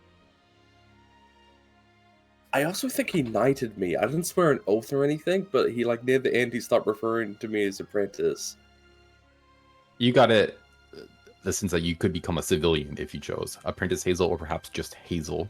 Oh, okay, I take it back. Never mind. Yeah, not Knight Hazel, or just Hazel, if that's what you want. Crazy. Anyway. Hey, Pitcher. Yeah. Can I get a hug? Petra just like very tightly holds onto Hazel, and then eventually when they separate, Petra reaches into her bag and just hands Hazel a handful of Werthers. This is so good.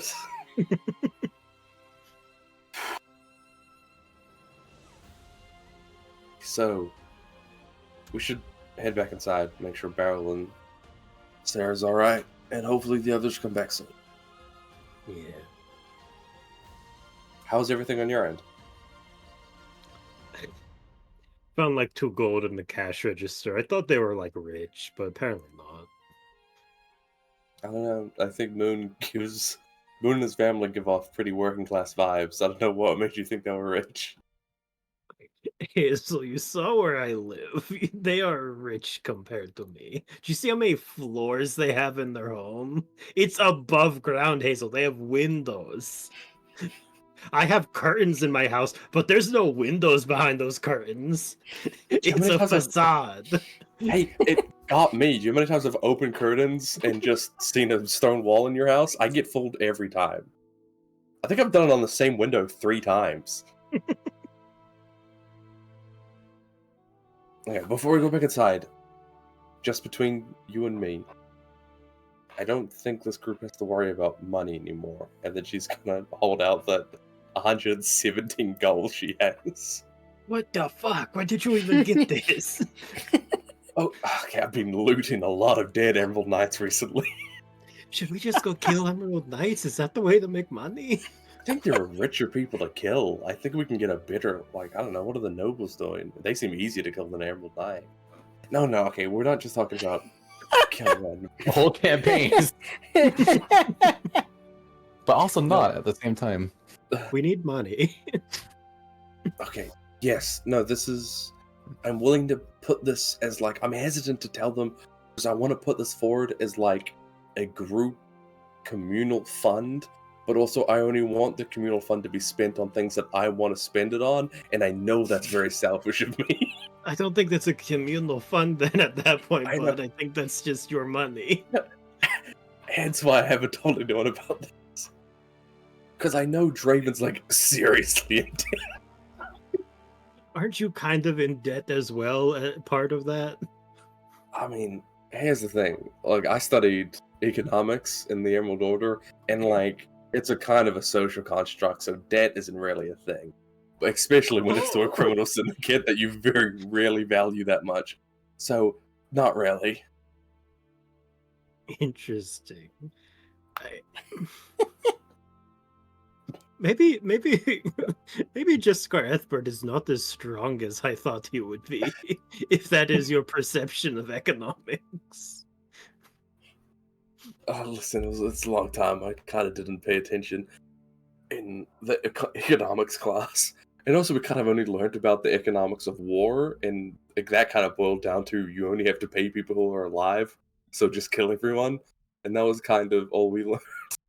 You never, like, when learning that, were like, this feels kind of wrong. Here's my counter argument to that. I think the whole everyone who uses magic should be killed would have been a bigger red flag. So if you want to catch me up on something that I should have caught earlier, that's probably what you should focus on. Yeah, I think there's a lot of, I don't know, what do they call it, deprogramming we need to do. I need to just start casting Firebolt in front of you as, like, therapy to get you used to it. Every time you do it, I reach for my sword. I can't help it.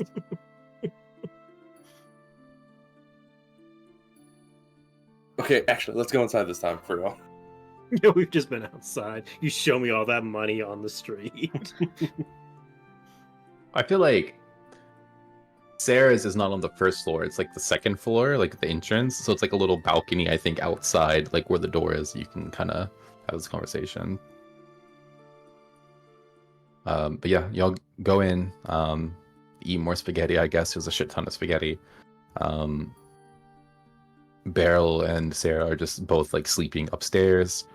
And the other parts of the party start to make their way back as well. Real quick before we leave Petra's house, there were a couple of things I wanted to do. I wanted to make sure we don't have any mail. You have not received, Petra, you have not received mail yet. Though that's not necessarily like a warning. It's only been like 2 days. It feels like forever, but it's only been like 2 days. And things don't come to the waterways easily. And second thing I want to see, as we're kind of like handing out spaghetti, I want to find Omara, our previous werewolf friend, and check in on her. Yeah, she's definitely there. With all these people, you could tell she's kind of like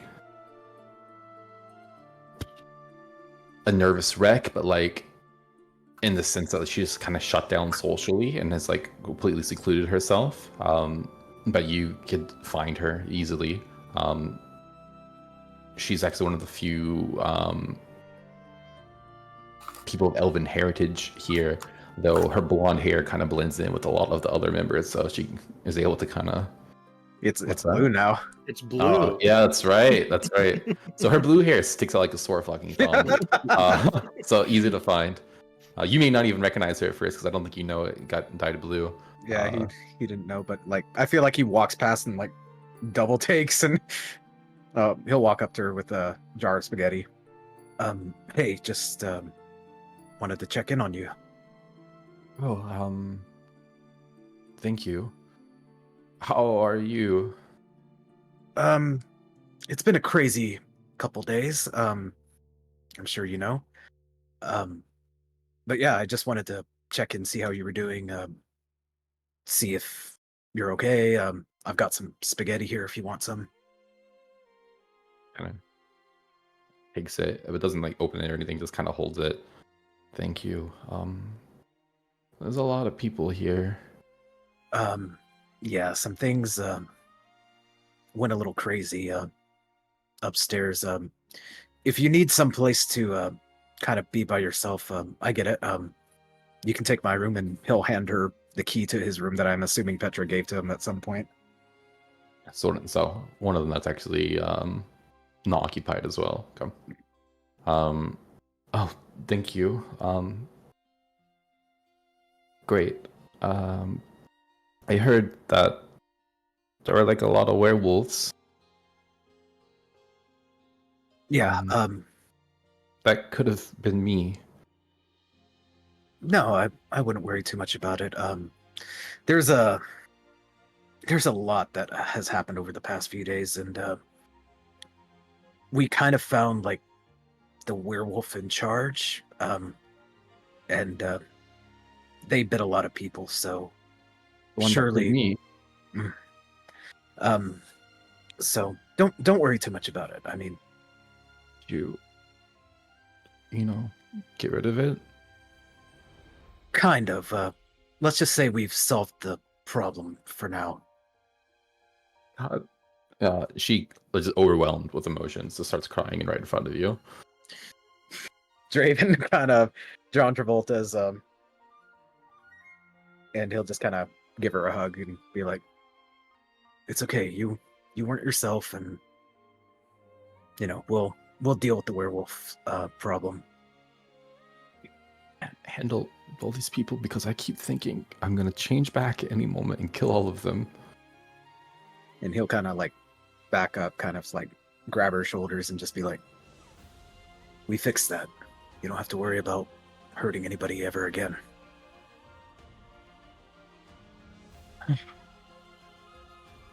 What do you think I should do now? I have no idea what to do with my life. Well, what did you do before? I was I was an apprentice. I was using a loom. I made rugs. I helped my mom. It was kind of her business. Well, that's up to you. You've got your life back, and it's never too late to start over again, huh? It's weird to go back to making rugs. Especially, I don't know. I don't want to think about my mom. Is your mom okay, or has she... No, she's not. Again, just this time like ugly sob. She's the first one. The first one. Draven will... At this point, he's gonna guide her up to his bedroom and kind of lead her away from the social obligations. You drop those eyebrows, Nick.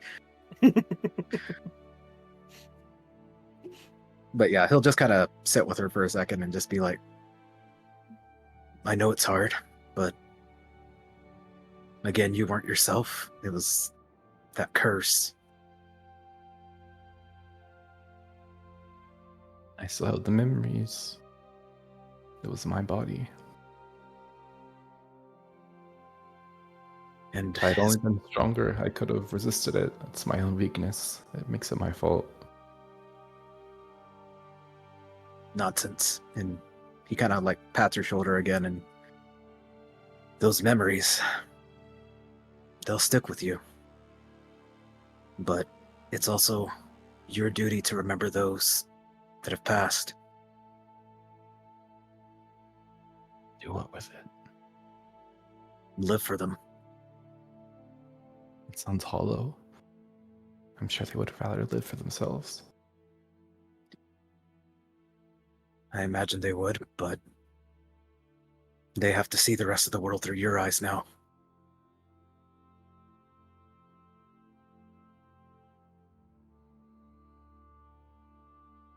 I suppose I should do something interesting then.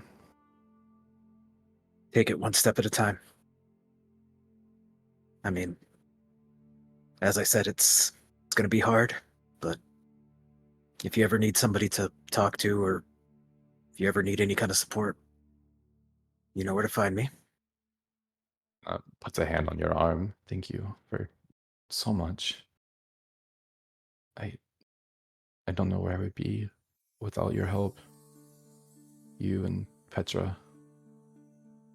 No problem. And like I said, you have the key for this room, so feel free to relax as much as you can and take it easy. I mean, it's the best we can do, right? Wait. Take it easy. Okay. I'll kind of give her another hug and Um, leave her to her devices. Yeah, she hugs you back and then just kind of like sits on the side, like the edge of the bed, and just kind of looks around the room. Like, I literally don't know what to do with my hands right now. How do I exist? But you kind of leave her to herself. She has the key to the room. You go back out, and you see, like, looking down the hallway is Ash, kind of looking around the corner, catches your eye, and then dips back. Draven kind of eye narrows and goes around the corner and be like, Ash, do you need something? No, just who are you talking to? Who is that? Oh, that was a friend that we met while we were out on patrol. They've fallen on some hard times too, so. I see. Okay, so your friend. Mhm. Cool. Okay. Cool. Yeah, that's cool. That's cool. Hey, yeah. Mhm. Anyway, no, I just walking by. All Just right, well, turns and leaves. Doesn't give you a chance to say anything else. Does Oh, Moon oh, clock this okay. interaction, by the way? Sure. Let's Now say here's yes. a I think that's better question. for the plot. Do I clock the way my sister's acting around Draven? Roll me insight. It's always harder with family, I feel like. 14? There's something. There's some vibe.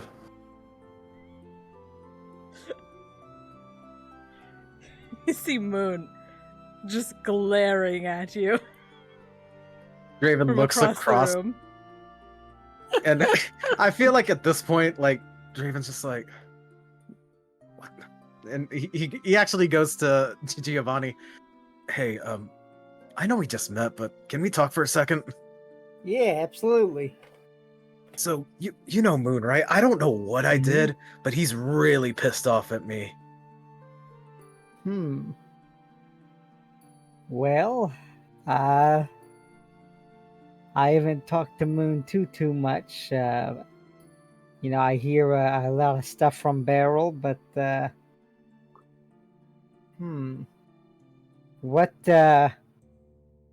is there anything crazy happened between you two? Other than the death and fighting? You don't know the half of it. So yesterday, the big ritual soiree gathering. Yeah. Moon drank a lot and kissed me. And, Wow. Everyone. Okay. and it was weird. And I'm sorry to drop this on you, but No, I that's mean, cool. I don't know what to do. He's very upset with me. I offered him a sandwich. I mean, All right. Well,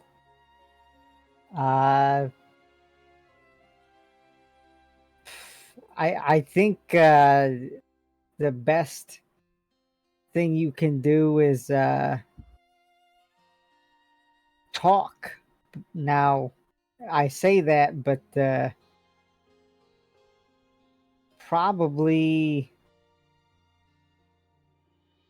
asking Moon more specifically what's up will be a better action than just kind of like avoiding the problem. Yeah. avoiding the problem.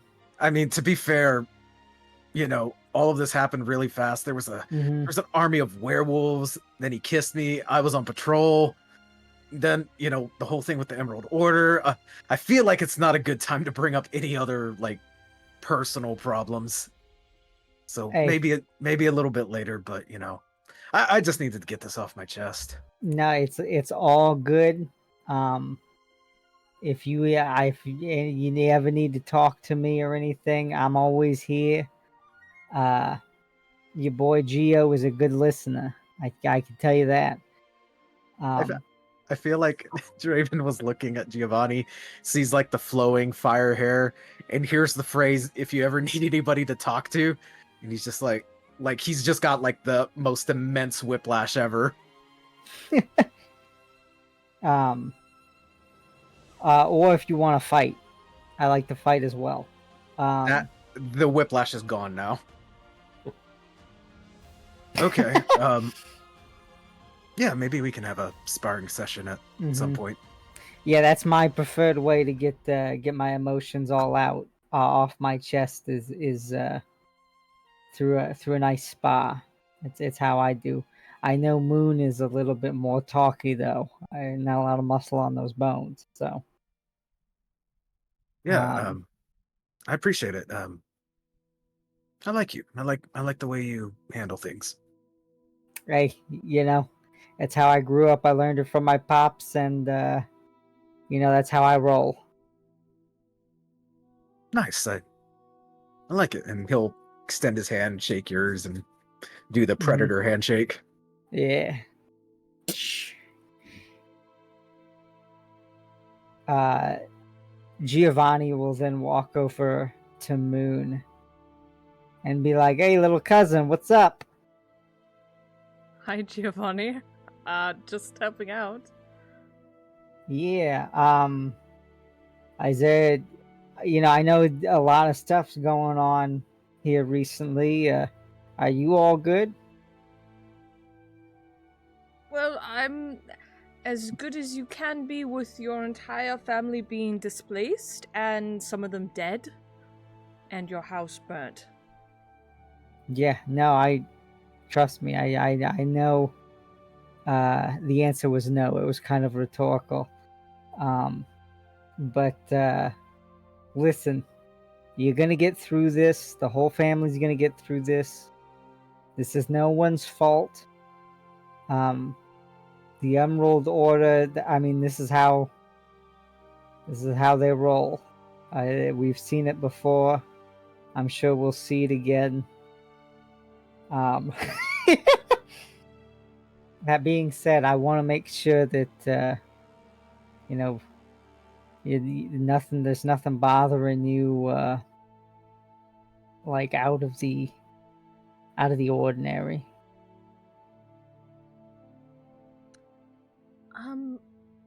Well, I did get turned into a werewolf.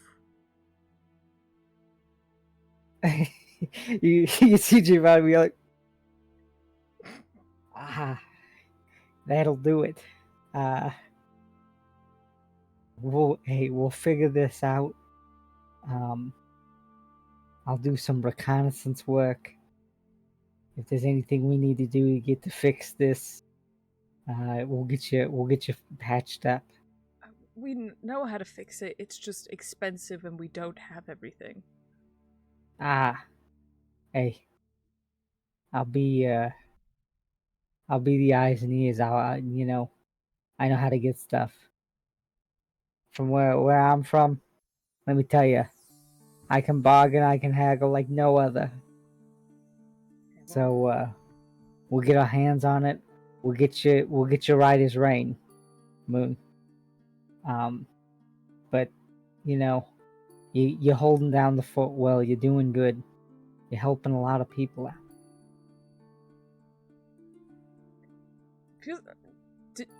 Did you single me out to say this? This feels a little like you haven't said this to anyone else, so I suddenly feel like maybe I'm not doing that great of a job because you came to me specifically. And I came also to you specifically because Draven's kind of worried that you're mad at him. Draven in the background eating spaghetti like a cryptid. You know what? Fine, I'll settle this. No, I'll put an end to this. Thank it's you, okay. Giovanni. No, and I'm gonna move. I'm gonna go grab Draven. Anyway, I've got the spaghetti. I'm gonna just grab him by the shirt and lead him out. My spaghetti! Like a trail. Yeah, I'm just gonna lead him out.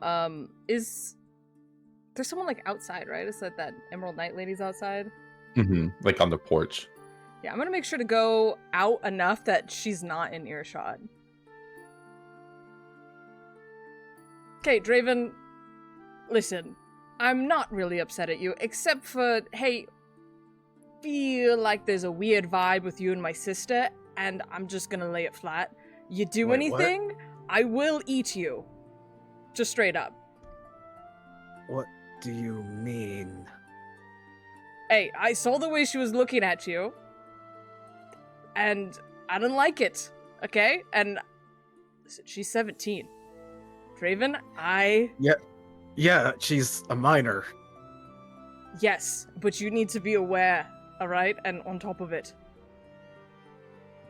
You see the mathematical equations going through Draven's brain. Oh, no. Yeah, good. Absolutely like that. not. Mm-hmm. Yeah.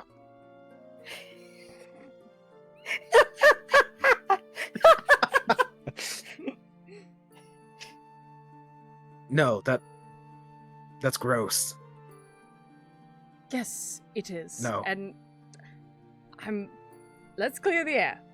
Okay? I was drunk last night. I did something stupid. Alright? I just was in a bad headspace. Okay? I know you want to think I am a good person, but I am not a good person, Draven. You don't know anything about me, alright? I want to hurt people really bad, all the time. I struggle with this really greatly, and I hold it back as best as I can. I just have some mental problems, okay? And sometimes I can't control it. And I need you to know that it's not me being weird. It's not me acting strange because of this or that. It's because it's who I am. Right?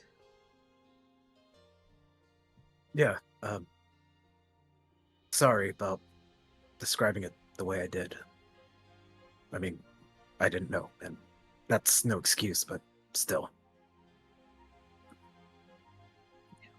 Well, And I know you probably don't want to hear it, but the fact that you do hold it back is proof to me that you are a good person. And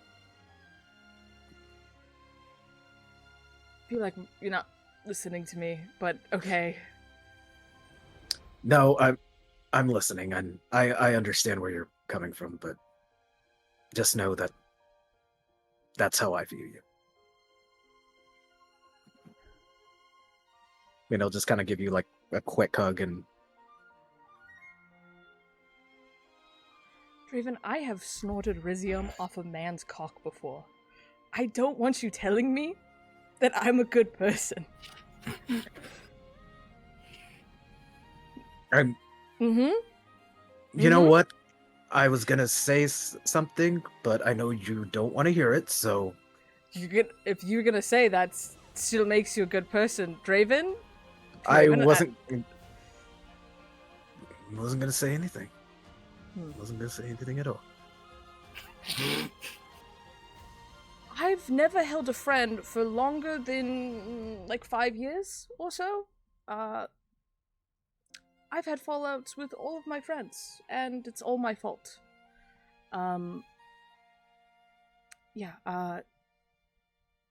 Just I try to be good, but sometimes it can be hard. And I'm also going to be honest, this werewolf thing, ooh, it has a little bit of a kick to it, and it's getting harder. Yeah, I think we're gonna need to stop at Rec. I know she's gone, but we're gonna need to stop by her place and see maybe if we can get some of those ingredients. I thought she gave us everything she had. I don't. Okay, sure. I don't remember that. It's She been a gave you- busy day. She gave you everything you need, but not everything she has. Yes. Yeah. Okay. Yeah, we'll we'll get that sorted out as well. Great. Really great. So, guess that means I have to shoot for 6 years, right? You can try. You can try, Buddy. And Moon will pat him on the shoulder. And Draven will kind of stand there for a little while and be like, snorting Rizium off a cock doesn't make you a bad person. What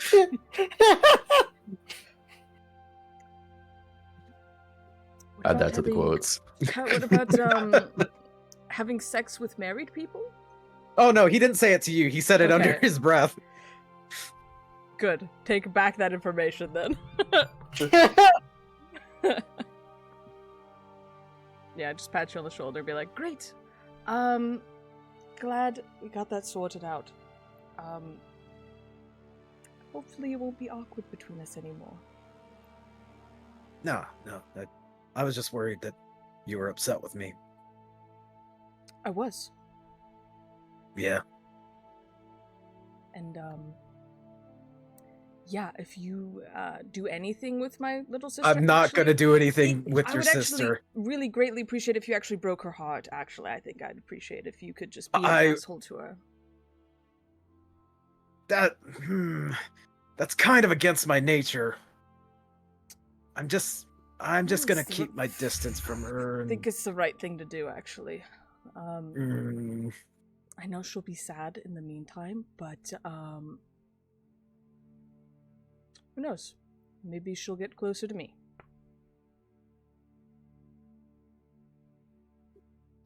Draven kind of tilts his head and okay. Not like that. No, I no. Why do you assume that I keep thinking these gross things? I don't know. I've never been liked by a miner before, so you're already in a gray area, Draven. You know what? Go be with your family. I'm gonna stay out here and get some not fresh air. Yeah, think about whatever energy you're putting out to attract miners. Stop bringing it up. I can't find enough pictures of Drake. I'm gonna head back. Back inside, back to the candle shop. Back inside. I think Okay. Giovanni is still there, right? Hmm. Yeah. Is there anything else to be done here? No, once Giovanni has all the spaghetti passed out and he's handed out his bedroll, gonna kind of dust off his hands and he's gonna stand by the door, but he's not gonna like stop Moon from helping people. And whenever Moon's ready to go, he'll head out because he also doesn't know the way back. So. Also, by this point, I think all the spaghetti is eaten, and then people have just returned to you a bunch of empty spaghetti jars. Okay, well, I guess he'll take the spaghetti jars as well, and he'll just reload them into the bags he was holding.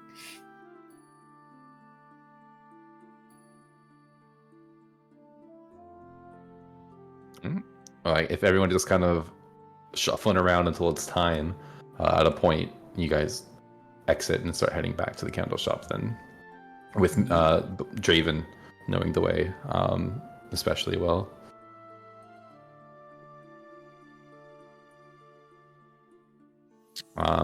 With that said, you guys can reconvene at the candle shop. But now it's kind of getting a little bit late. Upstairs, you've heard that Beryl is he turns into a bear. He's like a little bit more awake now and like talking. Seems to be getting a little bit of energy, but still very tired. You two are free to do what you want. In the meantime, though, while the rest of the group comes to meet with you.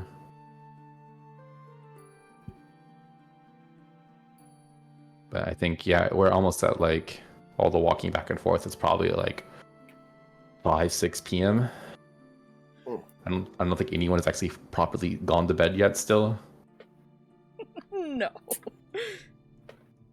If everyone reconvenes just back at the shop, I think Hayes would be like, okay, Barrel's doing better, but we're all fucking exhausted, so let's get some sleep, and then in the morning we'll take Barrel back to Petra's, and Mhm. then we will go talk to the Siren's Call, I guess.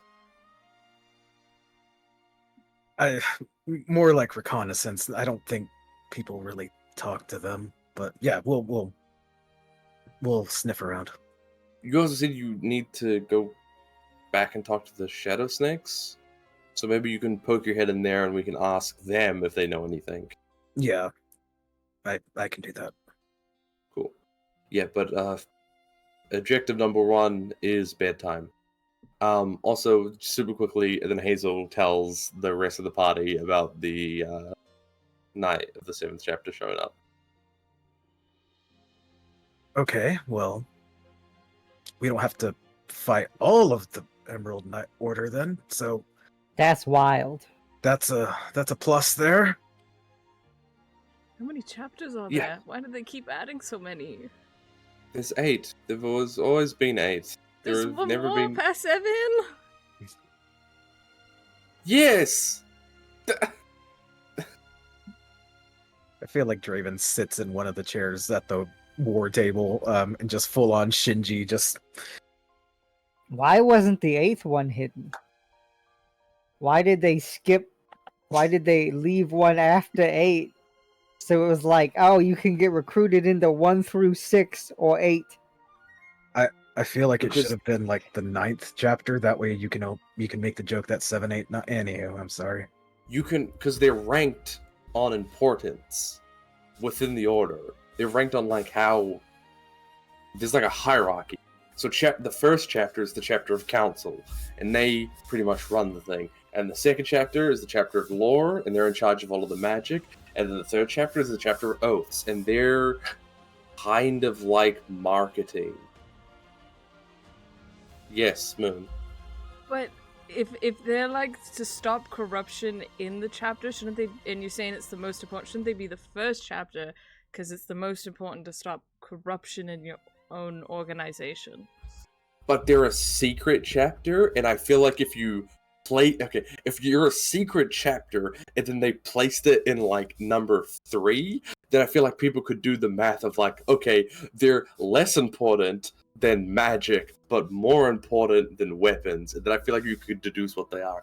I feel like the 7th chapter placement is to indicate that they are better than just the average knight, but not to get you any insight into the organization itself. Yes, Then- Moon.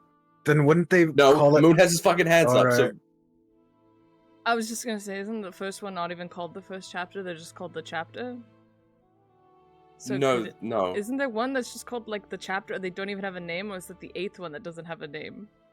Well, okay, so they're all numbered, the 8th chapter, but the 8th chapter doesn't have because there's like the first chapter is the chapter of council, and the second chapter is the chapter of lore, and the 8th chapter is just the 8th chapter because there's nothing special about them. Yes, Draven. Wouldn't it have been cooler if they just called themselves like the chapter 0 or something? That way, you know. No, that's fucking dumb. Any other questions? All right. It's all a direct attack against Sam personally. Just FYI. Well, fuck it is because I wrote this lore, so everyone fucking keep stepping up to the plate, and I'm gonna keep batting.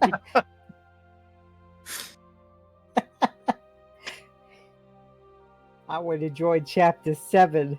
There is no chapter 7. Then how is there a chapter 8?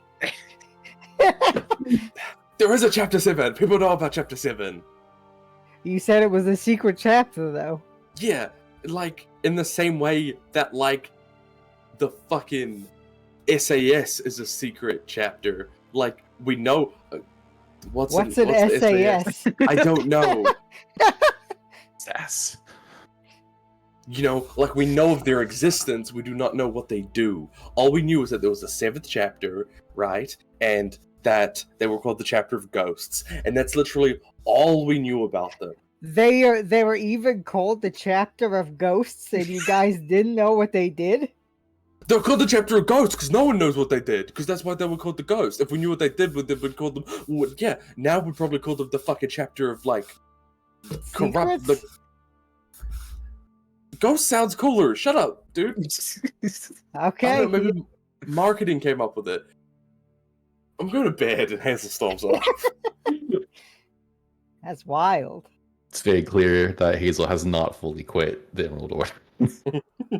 The way that she's so really defends them. But Hazel goes to sleep. There's not like places to sleep here though. You can go upstairs and just like She's in the get, same like, a room. pillow She's thing. just Yes, sleeping in the corner. in a corner next to the beehive.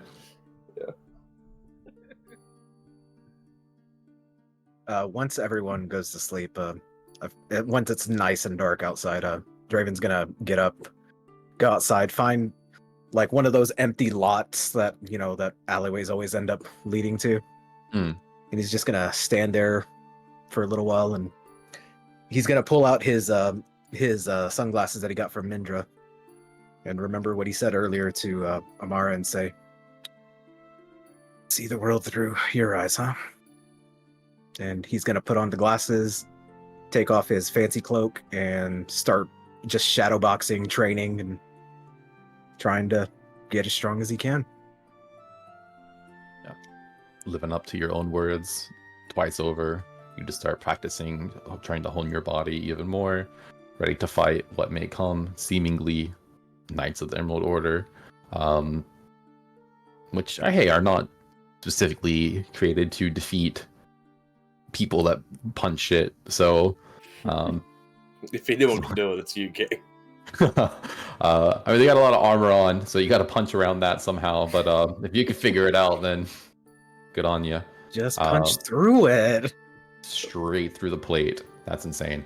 Everyone can go ahead and take a long rest, though, as the night goes. I have now moved the date. We are on the 35th of Devarius, Fuck. a Tuesday. Woo. Woo. Actually, 2 days basically just flew by there, so Yeah. we actually made some quick time. I do like the visual of like Draven like shadowboxing in front of an Emerald Knight and being like, I've not been trained how to handle this. I have no clue what to do. Seriously. Just like goes through like the repertoire in their head. Counterspell, silence. Shit. A silence. And Draven just shadowboxing in complete quiet. Emerald Knight screams in terror. For what it's worth, by the way, it didn't really come up because we were just kind of going back and forth, but that active crime scene, by like 9 a.m., 10 a.m., it's just like there are guards there, there are other Knights of the Emerald Order there that you have to like kind of skirt around, cleaning up, and after a point, there is no way back into that residence for y'all. It's pretty much like police taped off, essentially. After your long rest, anything anyone wants to do that next morning specifically? Anything anyone wants to talk about? Mood will go to Hazel and be like, "Oh, by the way, I got this extract, this nectar to help you figure out your magic thing, why you can't cast magic. So that's great, right?" What's great? That you got the plan or that I figured it out? Oh, yeah, but I mean, like, yeah, you kind of did figure it out, right? Didn't you? Yeah, I got a baby stolen, which is fucked up. Damn, I just have this now, though. You could take it. Why would I take I mean, it? I don't know, why would I take it? I'll still take it. What does it do? Does it give me magic? No, it just would make you have wicked dreams, like, wicked dreams. I thought I'll maybe take you it. could, like, dream of why your magic's blocked, but you kind of figured it out. But now I just have this. It'll knock you out if you try this, Hazel. I'll drink it before bed. We're all going to sleep soon anyway. Plus, I'm gonna sleep on, like, a fucking hardwood floor. I'll take the thing that makes me go to sleep.